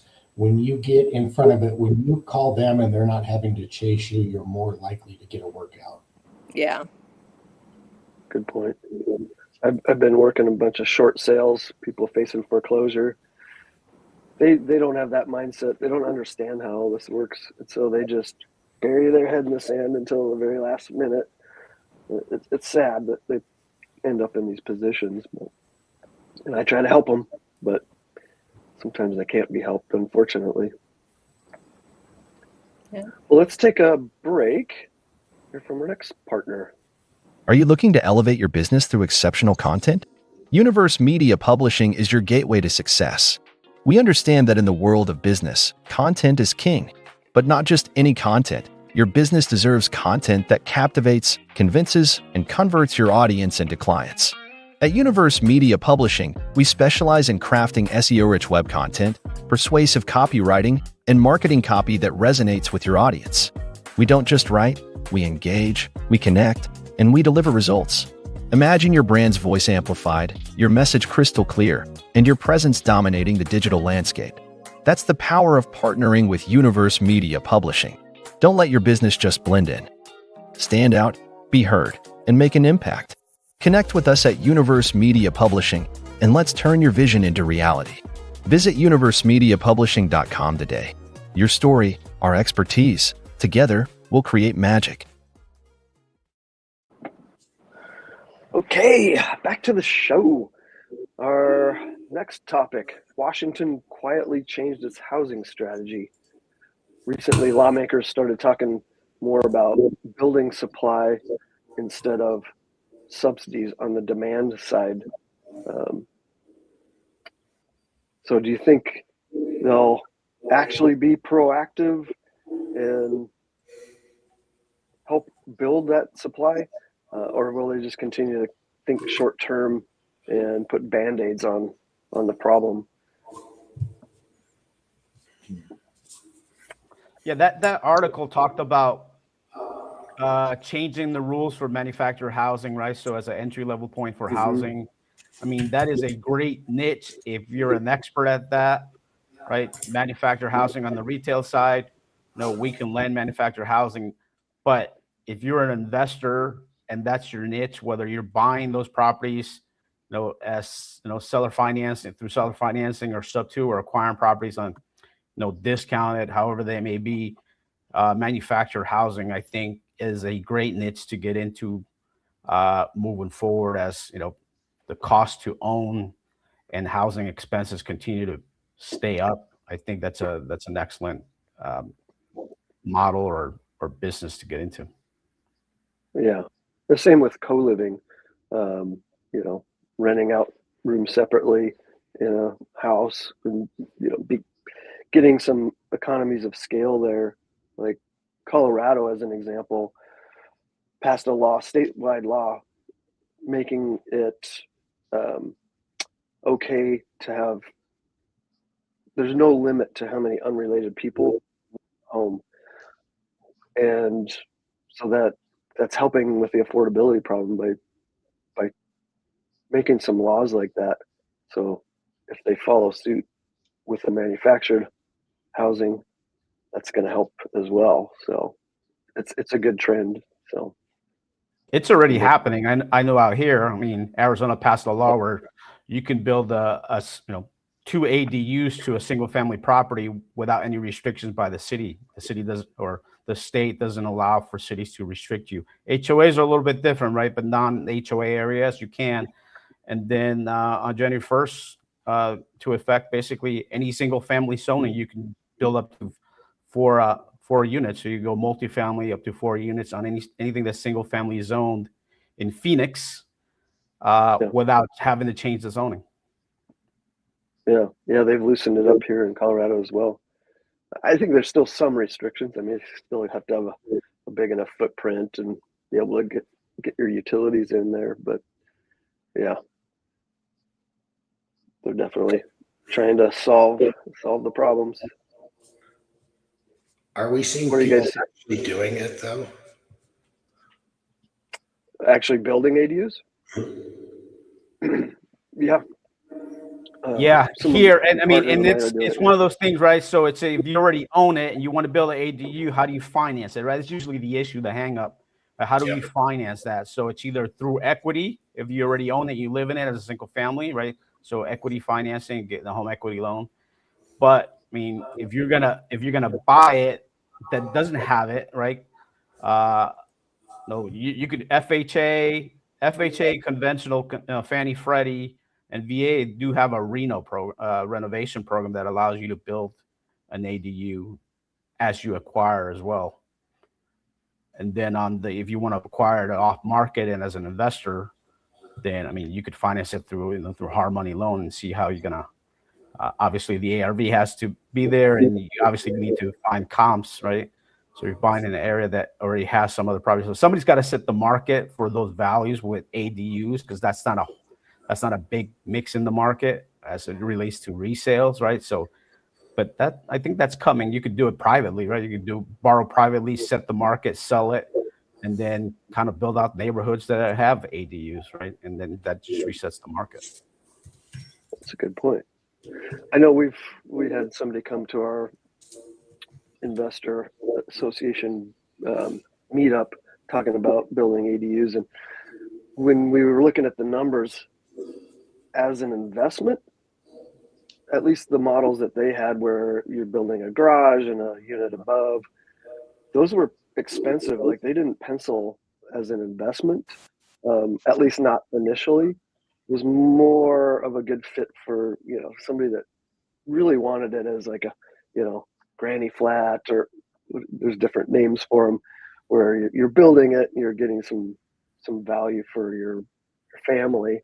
Yeah, the reason why it doesn't is because the valuation isn't there. You're not getting dollar for dollar for what you spend, right? But it still costs you the same dollar per square foot to build it, right? But you're getting below grade value on it, right? Until the market kind of grows, and now you have comps that are sold, and that you're getting the additional square footage at the main house rate. That's why it doesn't work currently in many markets, unless you buy it deeply discounted. You go off market and buy it deeply discounted. Now you're building it into your ARV that way. Yeah. I know my financial advisor, he and another guy are starting a company, and they've got 3 different models, and they don't include a garage. It's just a living space, and that was kind of where the numbers started to make sense. Anyway. Yeah, and it's always every strategy doesn't work well in every market, right? I mean, sure. So just like any other strategy, in some markets, especially in high cost markets, it's making a ton of sense, right? California is doing them, Washington's doing them, right? I think it's just trickling over to us here in Arizona. So I think those are the things to look out for the next wave. Yeah. Alina, what were you going to say? Address the law that actually the bill that hasn't even passed into law yet about the mobile home chassis. Something that I think this is more important than the first step of us as a country admitting that we are literally very short on low income housing. And if that bill passes into law, which it hasn't yet, it will be incredible step into at least starting to relook from the financing, and that may maybe address that, into financing them as a single family home. Because at the moment, what I believe is the biggest obstacle in mobile, in manufactured home communities is essentially obtaining reasonable financing, which are backed by HUD, Fannie Mae. And this step, even though it seemed like unrelated, with the chassis not having to be permanently affixed, may change this from the financing standpoint, because affordability is not just a number of houses. Low income just cannot go and magically pull out $50,000, $60,000 out of their savings. So just if someone wants to address or familiar with the financing for the multifamily manufacturing home communities, I'd love to hear the opinion, because that's what I'll be looking as my focus in 2026. Yeah, so on the financing side for manufactured housing, right? So yeah, you brought up a couple points. So it's you. So you have two. You have what we classify as chattel, right? The whole term chattel, where it's just the mobile home, but doesn't come with the land. And then there's the land. So when it's a fix or it comes with the land, it's already a fix and it can't be moved, right? So those are two different types of financing. So the one that's just chassis, right? You treat it almost like a car, right? And then the one that's affixed to land, then that's financeable as single family, right? So those rules are in place by the GSEs or Fannie Freddie and HUD on the FHA side. And obviously, if there's influence to change those rules, then that'll trickle into like traditional financing and single family financing. And obviously on the investor side, hard money and so forth, they have their different rules. But to address your question, yes, so those rules will need to change to either have a little bit more flexibility. But there's a reason why those rules came into effect, right? It's just basically, hey, typically mobile homes depreciate, unlike single family, and that's why those rules are in effect. That's why you can't get 30-year. Well, you can on double wide 30-year financing on FHA, but typically if you're just going to finance the chattel like a car, it depreciates, right? And you don't get 30-year financing on a car. You get 5, 7 years, maybe 8 years, right? So on chattel mobile home, you can go up to 20, 25 years if you got really good credit and significant down payment. But on the one, if it comes with land, so always, I always tell people, it's like buy it with land because it has more value. Because even if the chattel depreciates, the land is still worth something, right? And you can move it and bring in a new one. I mean, I believe they're depreciating just as fast, like if they're permanently affixed to the land or part of the land of, let's say, what I'm personally looking into, conversion and subdividing land into the parcels where that can become possible. They really depreciate in about the same rate as your single family home. It's the land is appreciating, but the property itself, your mechanicals, everything it's all deteriorating in about the same rate. I think probably even less now. So then the house that was built, 100 years back that is sitting on the land, it's worth nothing other than what's the value of the land is, because it's unlivable. So I think that the rules hopefully will change after this bill will pass into law, and financial industry will be forced to look into specific manufactured mobile homes affixed to the land as considered that, hopefully as a single family residence. Yeah, I think the quality over time too, right? Because you can't finance anything over 1978 under FHA, but so the quality has gotten better, and I think some of these modifications will help improve that. It's just a natural. So the expectation of the life expectancy on some of these will probably improve over time. But yeah, to your point, yes. So even if it's the same mobile home, it's affixed to the land, but versus the one that's not affixed to the land, yes, they depreciate, they deteriorate at the same rate. However, from a financing standpoint, HUD made the rule that, hey, if it's got land in it, we're willing to take more risk on that one than one that doesn't have land on. Mm-hmm. Well, if for some reason that land gets sold from underneath you, then all of a sudden you've lent on collateral that no longer exists. So that's always been the problem. Like because you can finance in a park as long as the remaining term of the master lease exceeds the term of the mortgage and you have voting rights. But to the affordability standpoint, I would love to see this take off and like to see more of it. And you kind of look at sometimes the manufacturing process. All these homes are manufactured inside of a climate controlled facility. They're all on the specs. They're all 2x6 construction. They have to meet hurricane, earthquake standards where that may not be relevant to you. But the problem, like where we see, is everybody's buying up our mobile home parks and converting them, but nobody wants a mobile home park anywhere near them. And the people who need the affordable living need to be close to a bus line, need to be close to mass transit. They need to be close to all these other things. So as we work to solve one problem, we displace people, and it created just, I love the idea. I just would love to see the mechanics of it to see how it's really going to help. I'm start seeing local, some of those manufacturers, actually, they no longer have a zoning, at least in my area, because I looked into it, they no longer have a zoning as mobile home parks. They have decommissioned that verbiage in itself. Now, if I were to go for rezoning here, I would be zoning it into manufactured homes zoning, which is I think branding mobile home parks into a little better category, which is great. And also, I've seen some of those communities that from those manufactured homes, they actually look just like single family homes. You cannot tell the difference unless you really know the know. I would love to see it happen because I feel it would really help serve a large portion of the populace who's locked out of housing right now.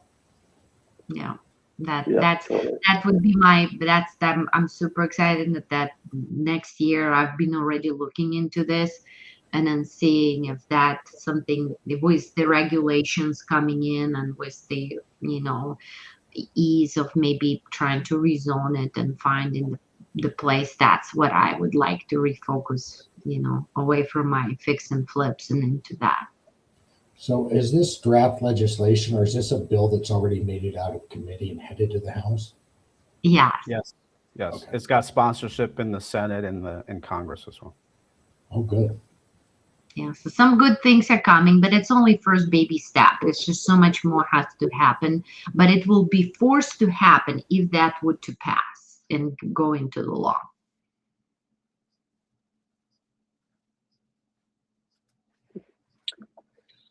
Let's go to our next topic, guys. The commission collapse that never came. After all the drama around compensation for realtors, anybody who's listening in, commissions basically stayed the same. I've got a bunch of thoughts. Maybe I'll just jump in. So I think the reason they didn't change is that it's a very established industry, and the reason they didn't change is that realtors have always provided value, and it just has settled in. Also, this is kind of a little thorn because I'm a licensed realtor, and there was a lot of media and attorneys claiming all these things, basically saying that the compensation was like locked up.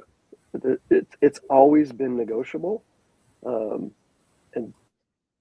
they kind of made it seem like realtors were trying to take advantage of people.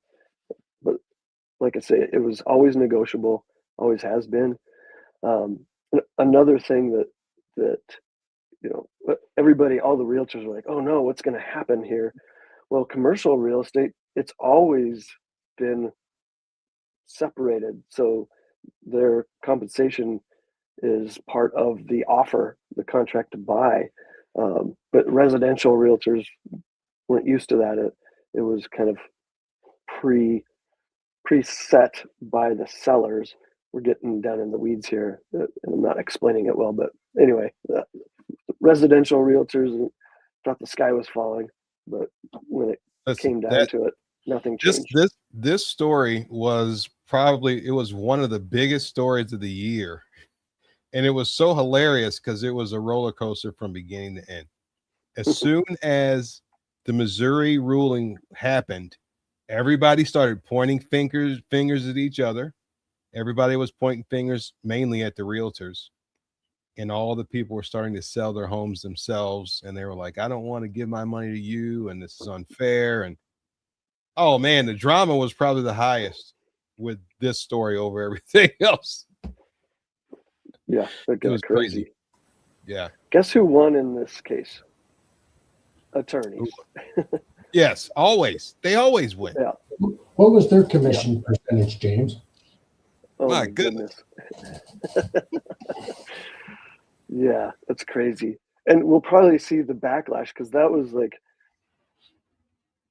one side of like buyers versus sellers. Now it's probably going to flip flop, and there's going to be a bunch of money made on the other side. So, anybody have some comments on that?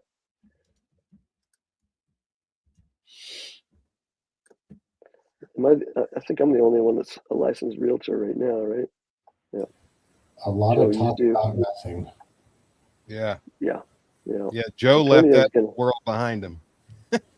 Yeah. Yes, as sir. an investor, we're always like, oh, should we get licensed or not? One of my lease option mentors said, hey, you need to get licensed so I can facilitate lease option deals, especially the way that we do them. It's been hugely beneficial for me to be licensed. No, I'm not wholesaling, and so I can't, like Gabrielle was saying, she can, say, hey, I'm not a licensed realtor, like, because most people don't like or trust realtors, right?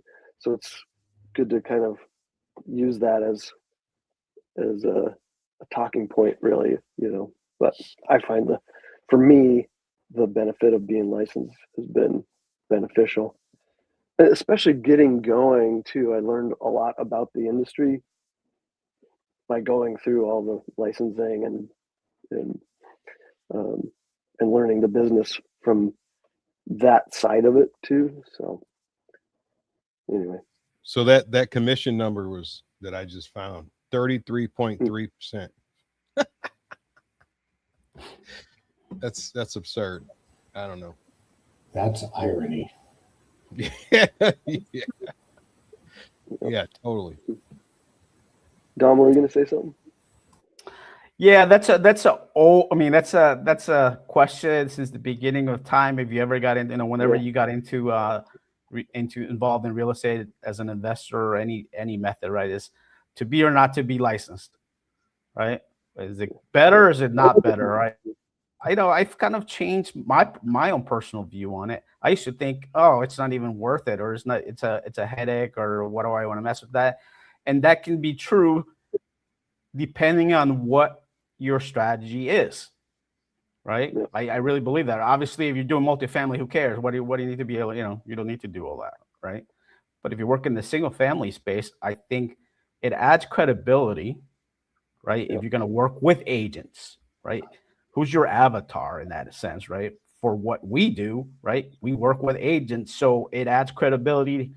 The fact that you're licensed, right? So if somebody doesn't deal, if they're only dealing with sellers, traditional sellers or off-market sellers or distressed sellers, then maybe not necessarily.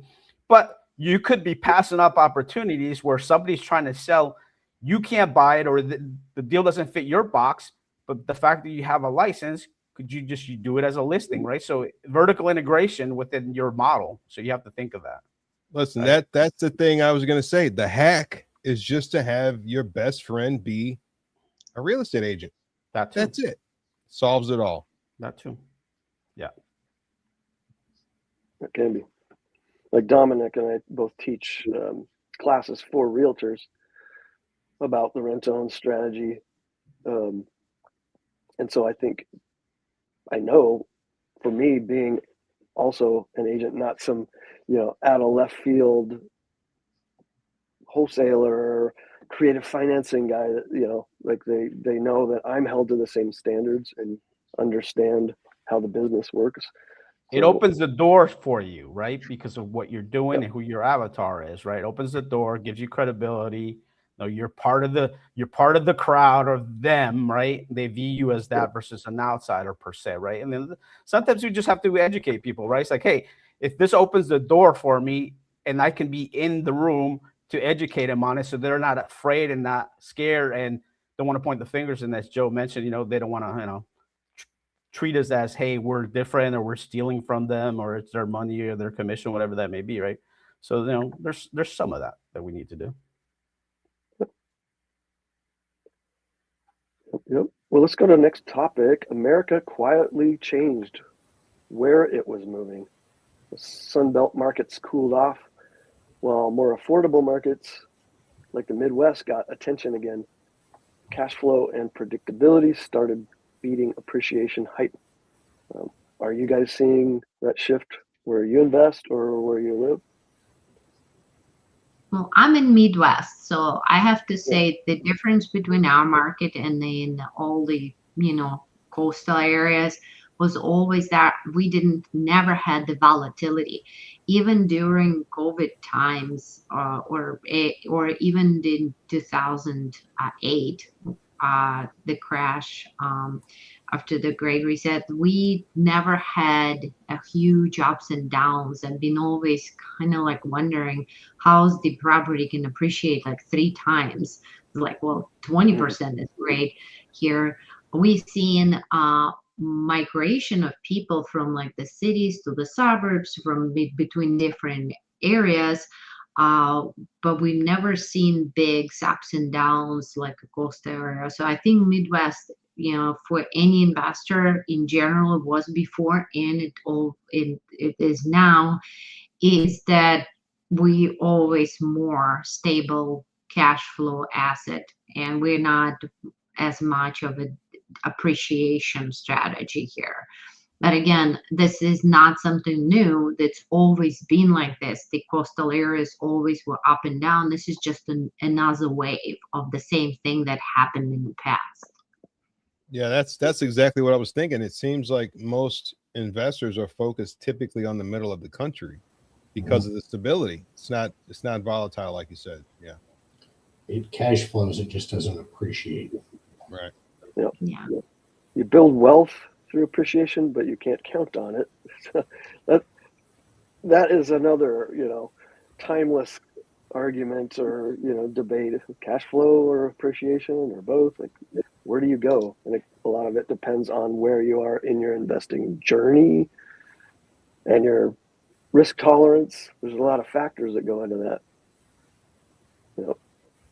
Claude, got some comments on that?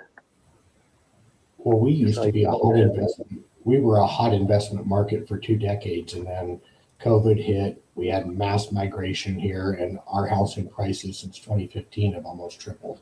Incomes have not. So now we've seen many of our investors, to Alina's point, they're heading to the Midwest. So I did more business in Missouri, Kentucky, Tennessee in the last 5 years than I had 20 years prior. And acquisition costs are low, cash flow solid. You just don't see the robust appreciation you see in other parts of the country.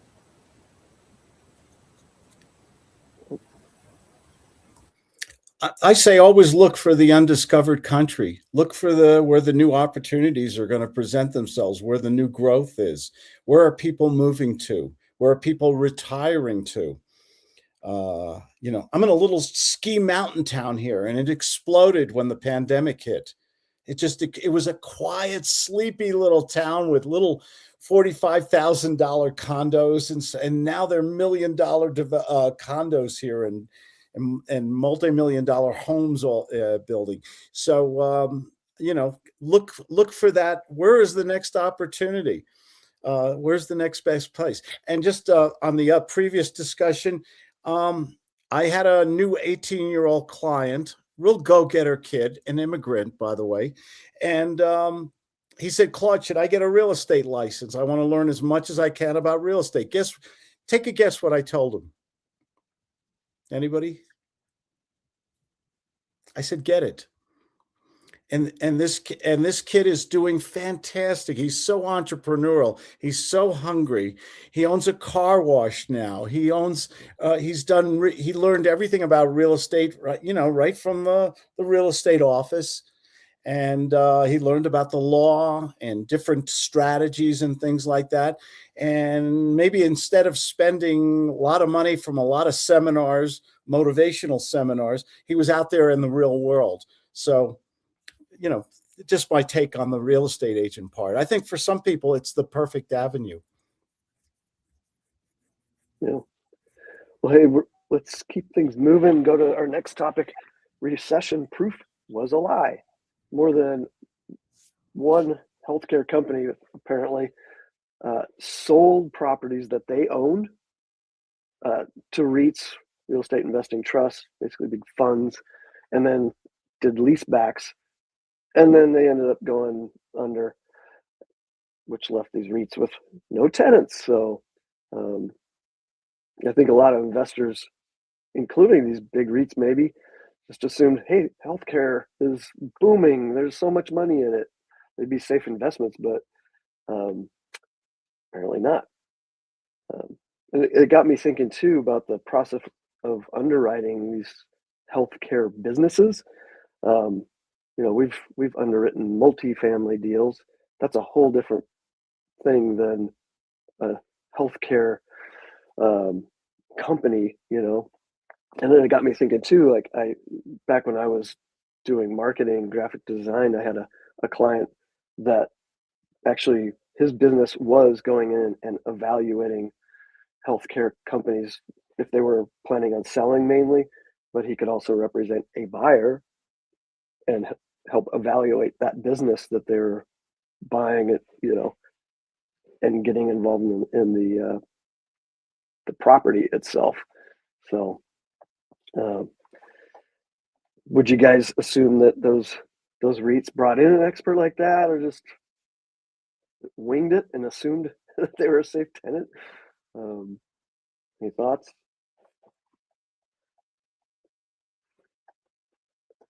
I would assume they winged it to some extent, because once you get to such a level, you just start assuming things. That's human nature.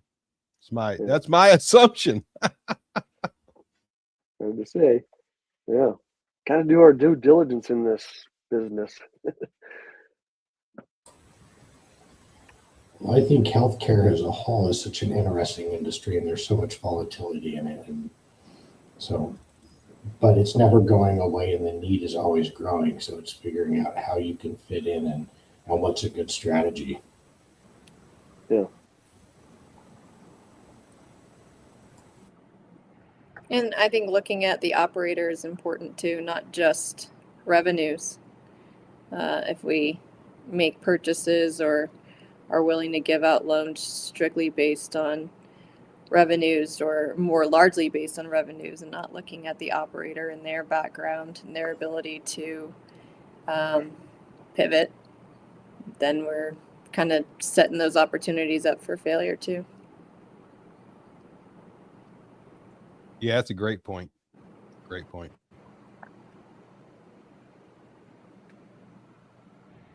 Let's go to our fun news item.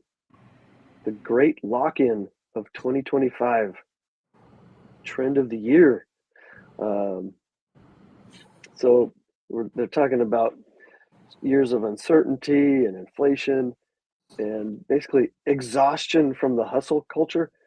A lot of people have just kind of started shifting towards comfort and staying put as it relates to real estate. So rather than moving for adventure reasons, they're moving for what they call cocooning, or just staying in their homes and not moving around. So I had no idea about any of this, and I I found it. I was like, apparently this was huge. I probably caught a little bit of it, but maybe I'm just one of those out of control people who are not trying to take a break for anything. And the thought of people spending money just to go somewhere and be away from everything, media, phone, mobile, so they can just sleep with nothing. I mean, to each their own, I guess. Yeah. Digital detoxing is becoming a thing. Yeah. Yep. Yeah. That's pretty much what it was. I mean, maybe it's a matter of a lack of self-control, and you have to force yourself to have self-control. Maybe that's it. I don't know. Yeah. I'm having fun. Yeah. Antonia and I haven't let grass grow under our feet recently, so this is. I know. Look, connecting. It's December 27th, so that's the proof right there. We're doing a live stream right here, 2 days after Christmas. Hey, life don't stop, as they say. Any comments from the rest of you? Yeah, can any of you see yourselves buying a hotel room just to sleep? I've actually started to.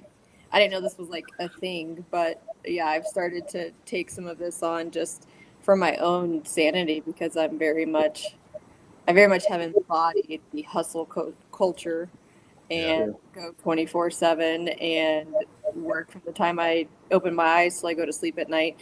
And just probably in the last year, I've taken time to cocoon, if you will, either at home or I've had a couple little getaways where I will not turn my phone off. I still end up working, but I just make it a point to work a little bit less than I would have otherwise.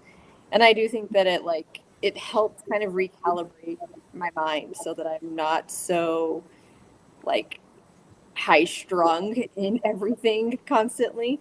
It helps kind of just bring me down a little bit, and then I'm able to analyze things better than I would have otherwise. You know what? I got a quick question. Let's see if anybody here is similar to me. I am not a fan of taking breaks. I like to work. And when I take a break, I'm done. Okay, good. I'm not alone. People you need to take a break. And it's no, because if I take a break, I won't get anything else done. So, Claude, is that you, Claude? I love my work. I could have retired a long time ago. This business, I'm very grateful to this business. It's been nothing but wonderful to me. And my logic has always been never take vacations. I hate vacations. They lose your luggage. The weather is bad. So my wife and I have always said, let's not take vacations. Let's live them. Let's live in places where other people take vacations. And our businesses, the wonderful thing about this business is if you're real, you got a niche, you know how to market yourself, you're very good at sales and negotiation, you can live wherever you want. The technology has given us the opportunity for the most wonderful lifestyle in the world. So, I think, isn't it great to live in a place where you work in the morning, then you can go out and take a hike or go skiing or go to the beach or play some golf or do something. Life is short. We all have friends and family who died way too young. I say, yes, we all have to hustle. We all have the hustle, but let's work smart, right? I always ask, how come some people can make so much money and other people always struggle? What is it about? What is it about this business? Why is that some people can do better than others? We all have 24 hours. We're all relatively in the same IQ factor, right? So what is it that the people in this group have that other people don't have? And I think there's what's that expression, work-life balance thing, right? Yeah.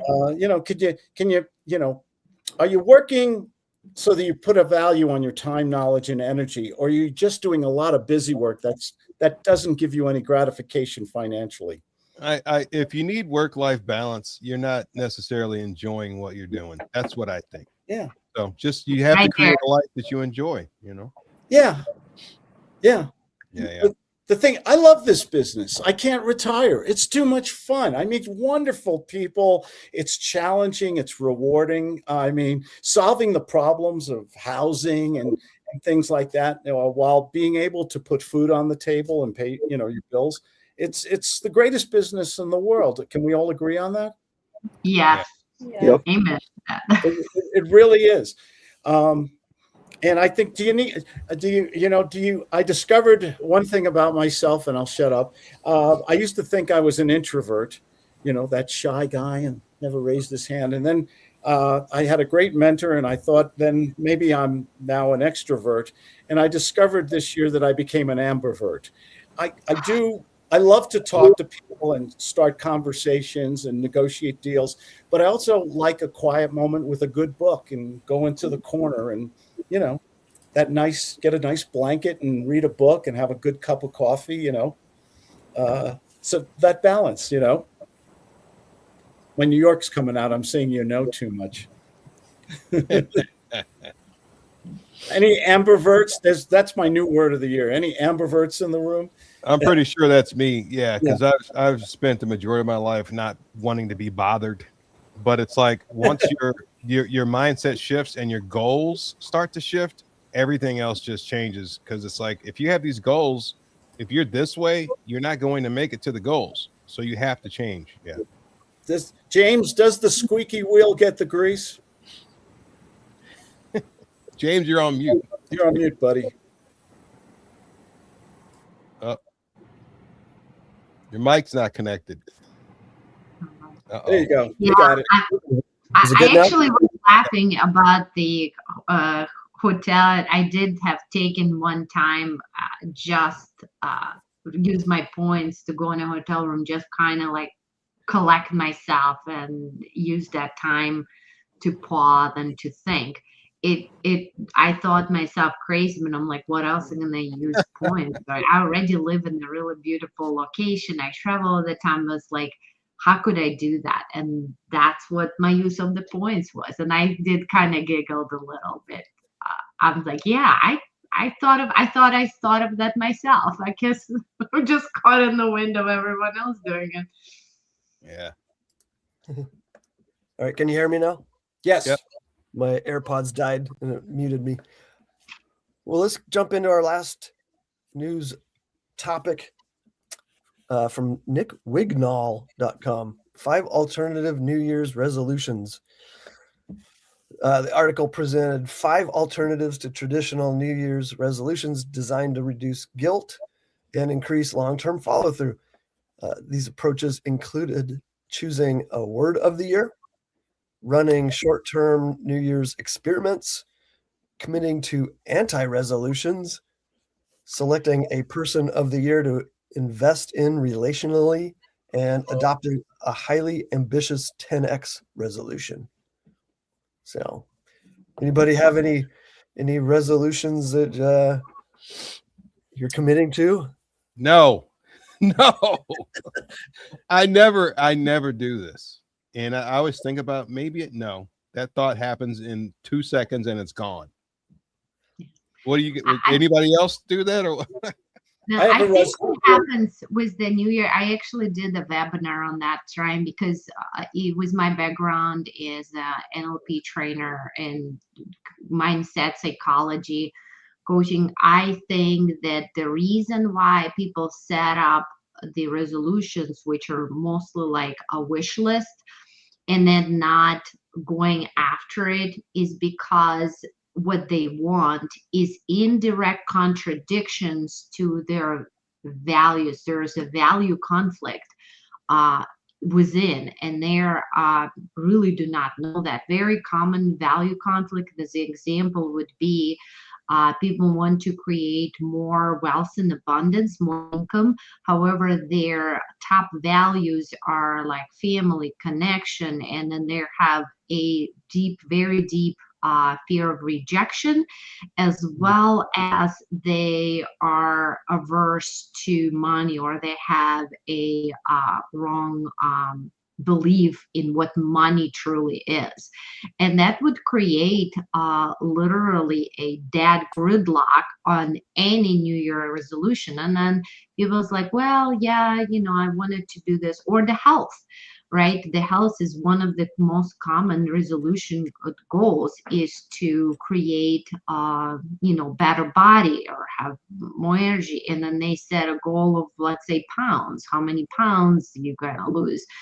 All those things are just not going to be done past 1 or 2, 3 weeks, because the actual deeper reason why you do something is what matters. And I always ask people, like, have you asked why do you want to do this? Because that's where the fire is.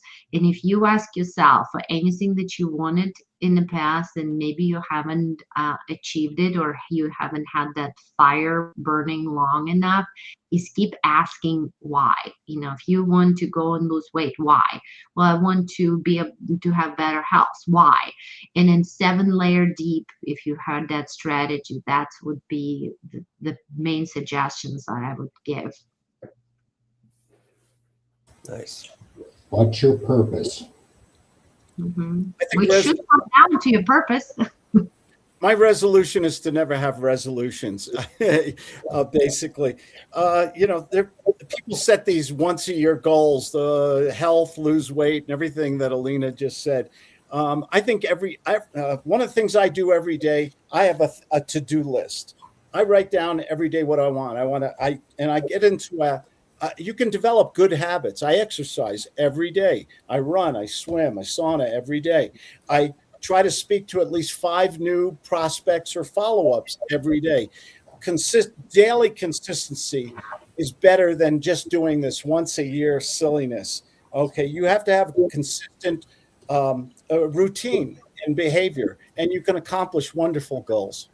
And just old school, I write things down every day in a journal and things like that. And does anyone else write their things to do on a piece of paper like I do?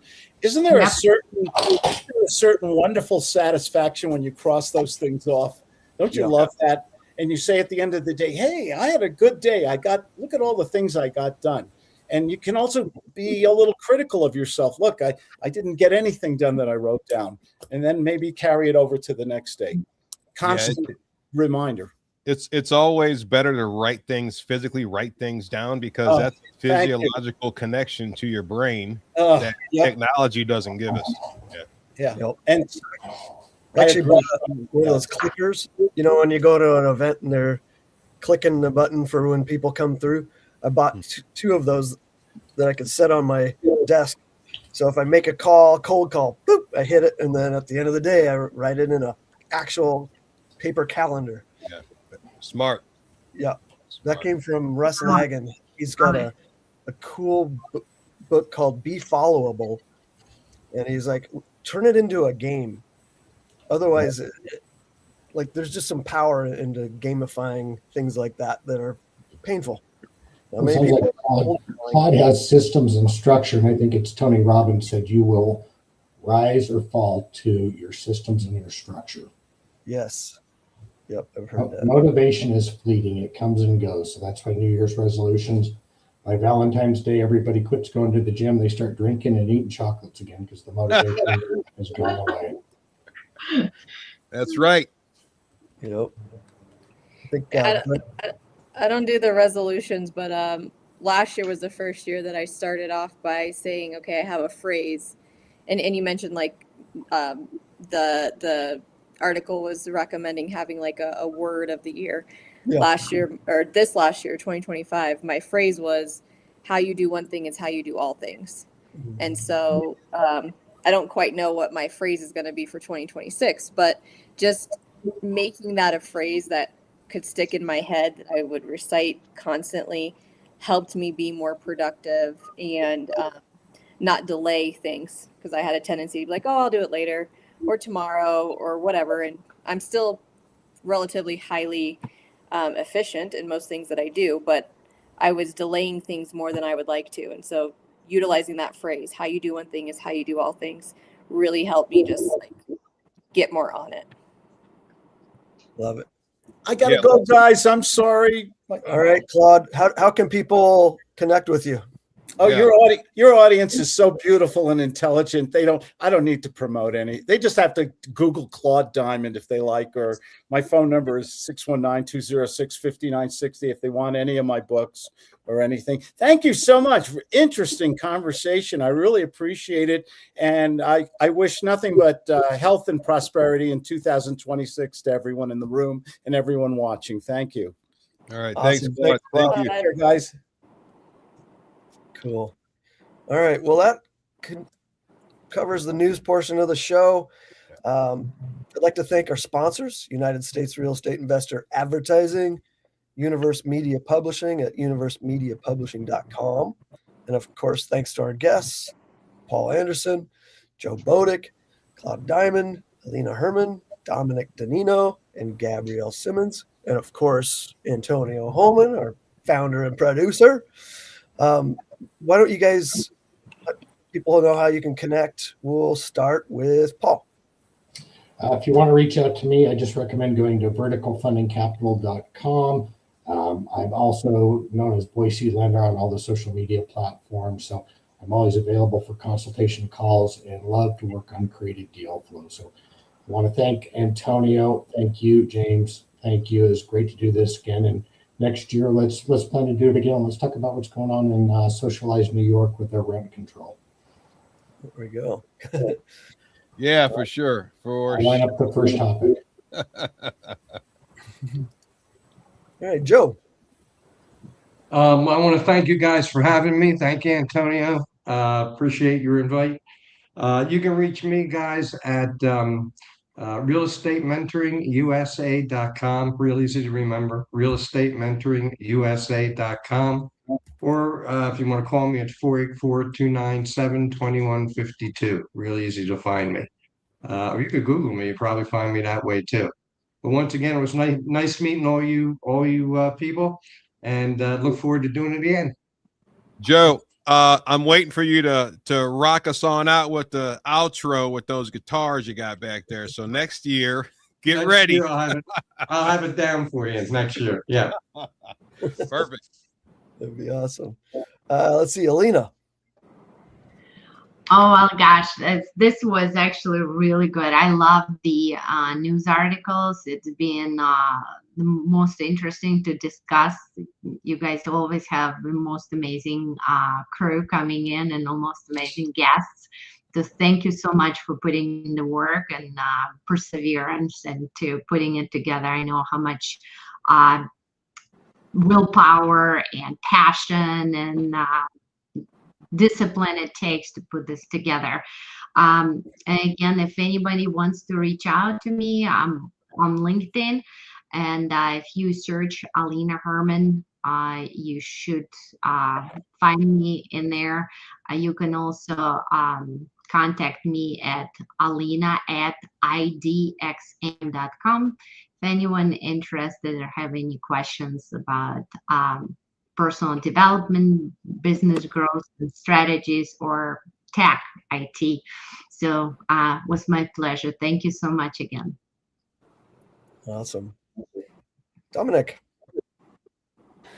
All right. Well, thank you guys for having me on. It was a pleasure and nice to meet everybody. And if somebody wants to get a hold of me, if you're an agent or lender or aspiring homeowner, or you've been turned down by the banks, you don't qualify for traditional financing, I can be reached at any of the socials as Mr. Rent-to-Own Homes. I'm on YouTube, TikTok, Instagram, and X as Mr. Rent-to-Own Homes.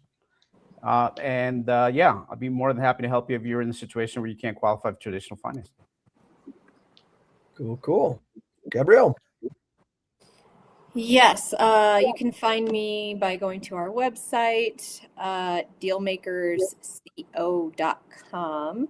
My phone number is on there. Feel free to reach out, call or text. You can also find me on Instagram, InvestorLadyG, or a Google search or Facebook, Gabrielle Simmons. Fantastic. All right. Antonio, any last? Yeah.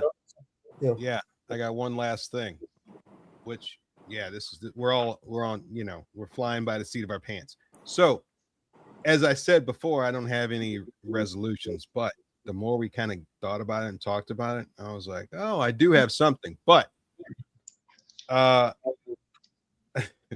want to hear in roughly one sentence, what is the main business focus that each of you have that you've been thinking about to do for 2026? Gabrielle, what you got?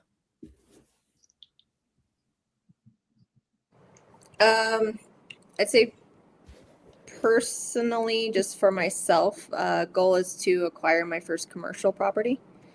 And I've been attempting, I've been under contract. Well, one I was under contract, and then one I didn't get to that point yet, just negotiating with the seller. But I feel like I'm getting close to finally acquiring my first commercial property. And then for our company, for Real Estate Deal Makers, goal is to close at least 200 transactions within our deal desk. That's good. That's good. Alina, what's your main focus business goal for next year? There probably be two different ones. One is start doing events, hosting events and doing training as far as personal development and helping business owners to create a correct mindset and grow their business from the technology and as well as a standpoint and then their personal mindset. And the second one would be is to look for a great acquisition of land and to make it into manufactured home community. I think that this is a passion of mine to create affordable, low housing that's beautiful places to live for people. And I think that would be a great route. Hopefully the laws will, be a wind in the sail. Yeah, really. Joe, what's your main focus for business next year? Well, as you know, Antonio, I like teaching. So my whole goal for next year is to bring in at least 100 new students for lease options. And that'll make me very happy. That'll be good. That's good. I like that. Paul, what do you got? What's your main focus for next year? I think I'm starting to come full circle with this after being around this for close to 40 years now. I'm in talks to move out of daily operations and take more of an oversight and a development role with a couple different companies and manage residential construction lending. So I'm getting out of the day-to-day, and this still allows me the freedom to do all my commercial and other stuff. But I'm really enjoying going into markets and working with small and mid-sized builders who are trying to compete against these large national companies and get them capitalized and try to help create, I don't know if there's such a thing as affordable housing anymore, but more affordable options for the consumers and keep those little guys in business. Yeah, that's good. That's different. You're about to step into a whole different world. Wow. Mm-hmm. That's fascinating. Domenic, what do you got? What's your focus for next year? Muted. The saying goes, go deeper, not wider. Yeah. Right. And so my hyper focus is just reaching a broader audience for our program. So probably going to do some paid ads. Paid ads to deepen what you're already doing. Yep. Yeah, there you go. Love it. James, what about you, sir? I'm going to hyper focus on being an investor focused agent. And I don't know, let's tease a little bit. Antonio and I are putting together a bunch of cool stuff. Probably a new podcast coming along with some partners of mine in the co-living space. And then we're going to build out a network of investor-focused agents so investors can find agents in different markets. So we're creating a huge network through the United States Real Estate Investor platform. So cat's out of the bag. That's what we're working on.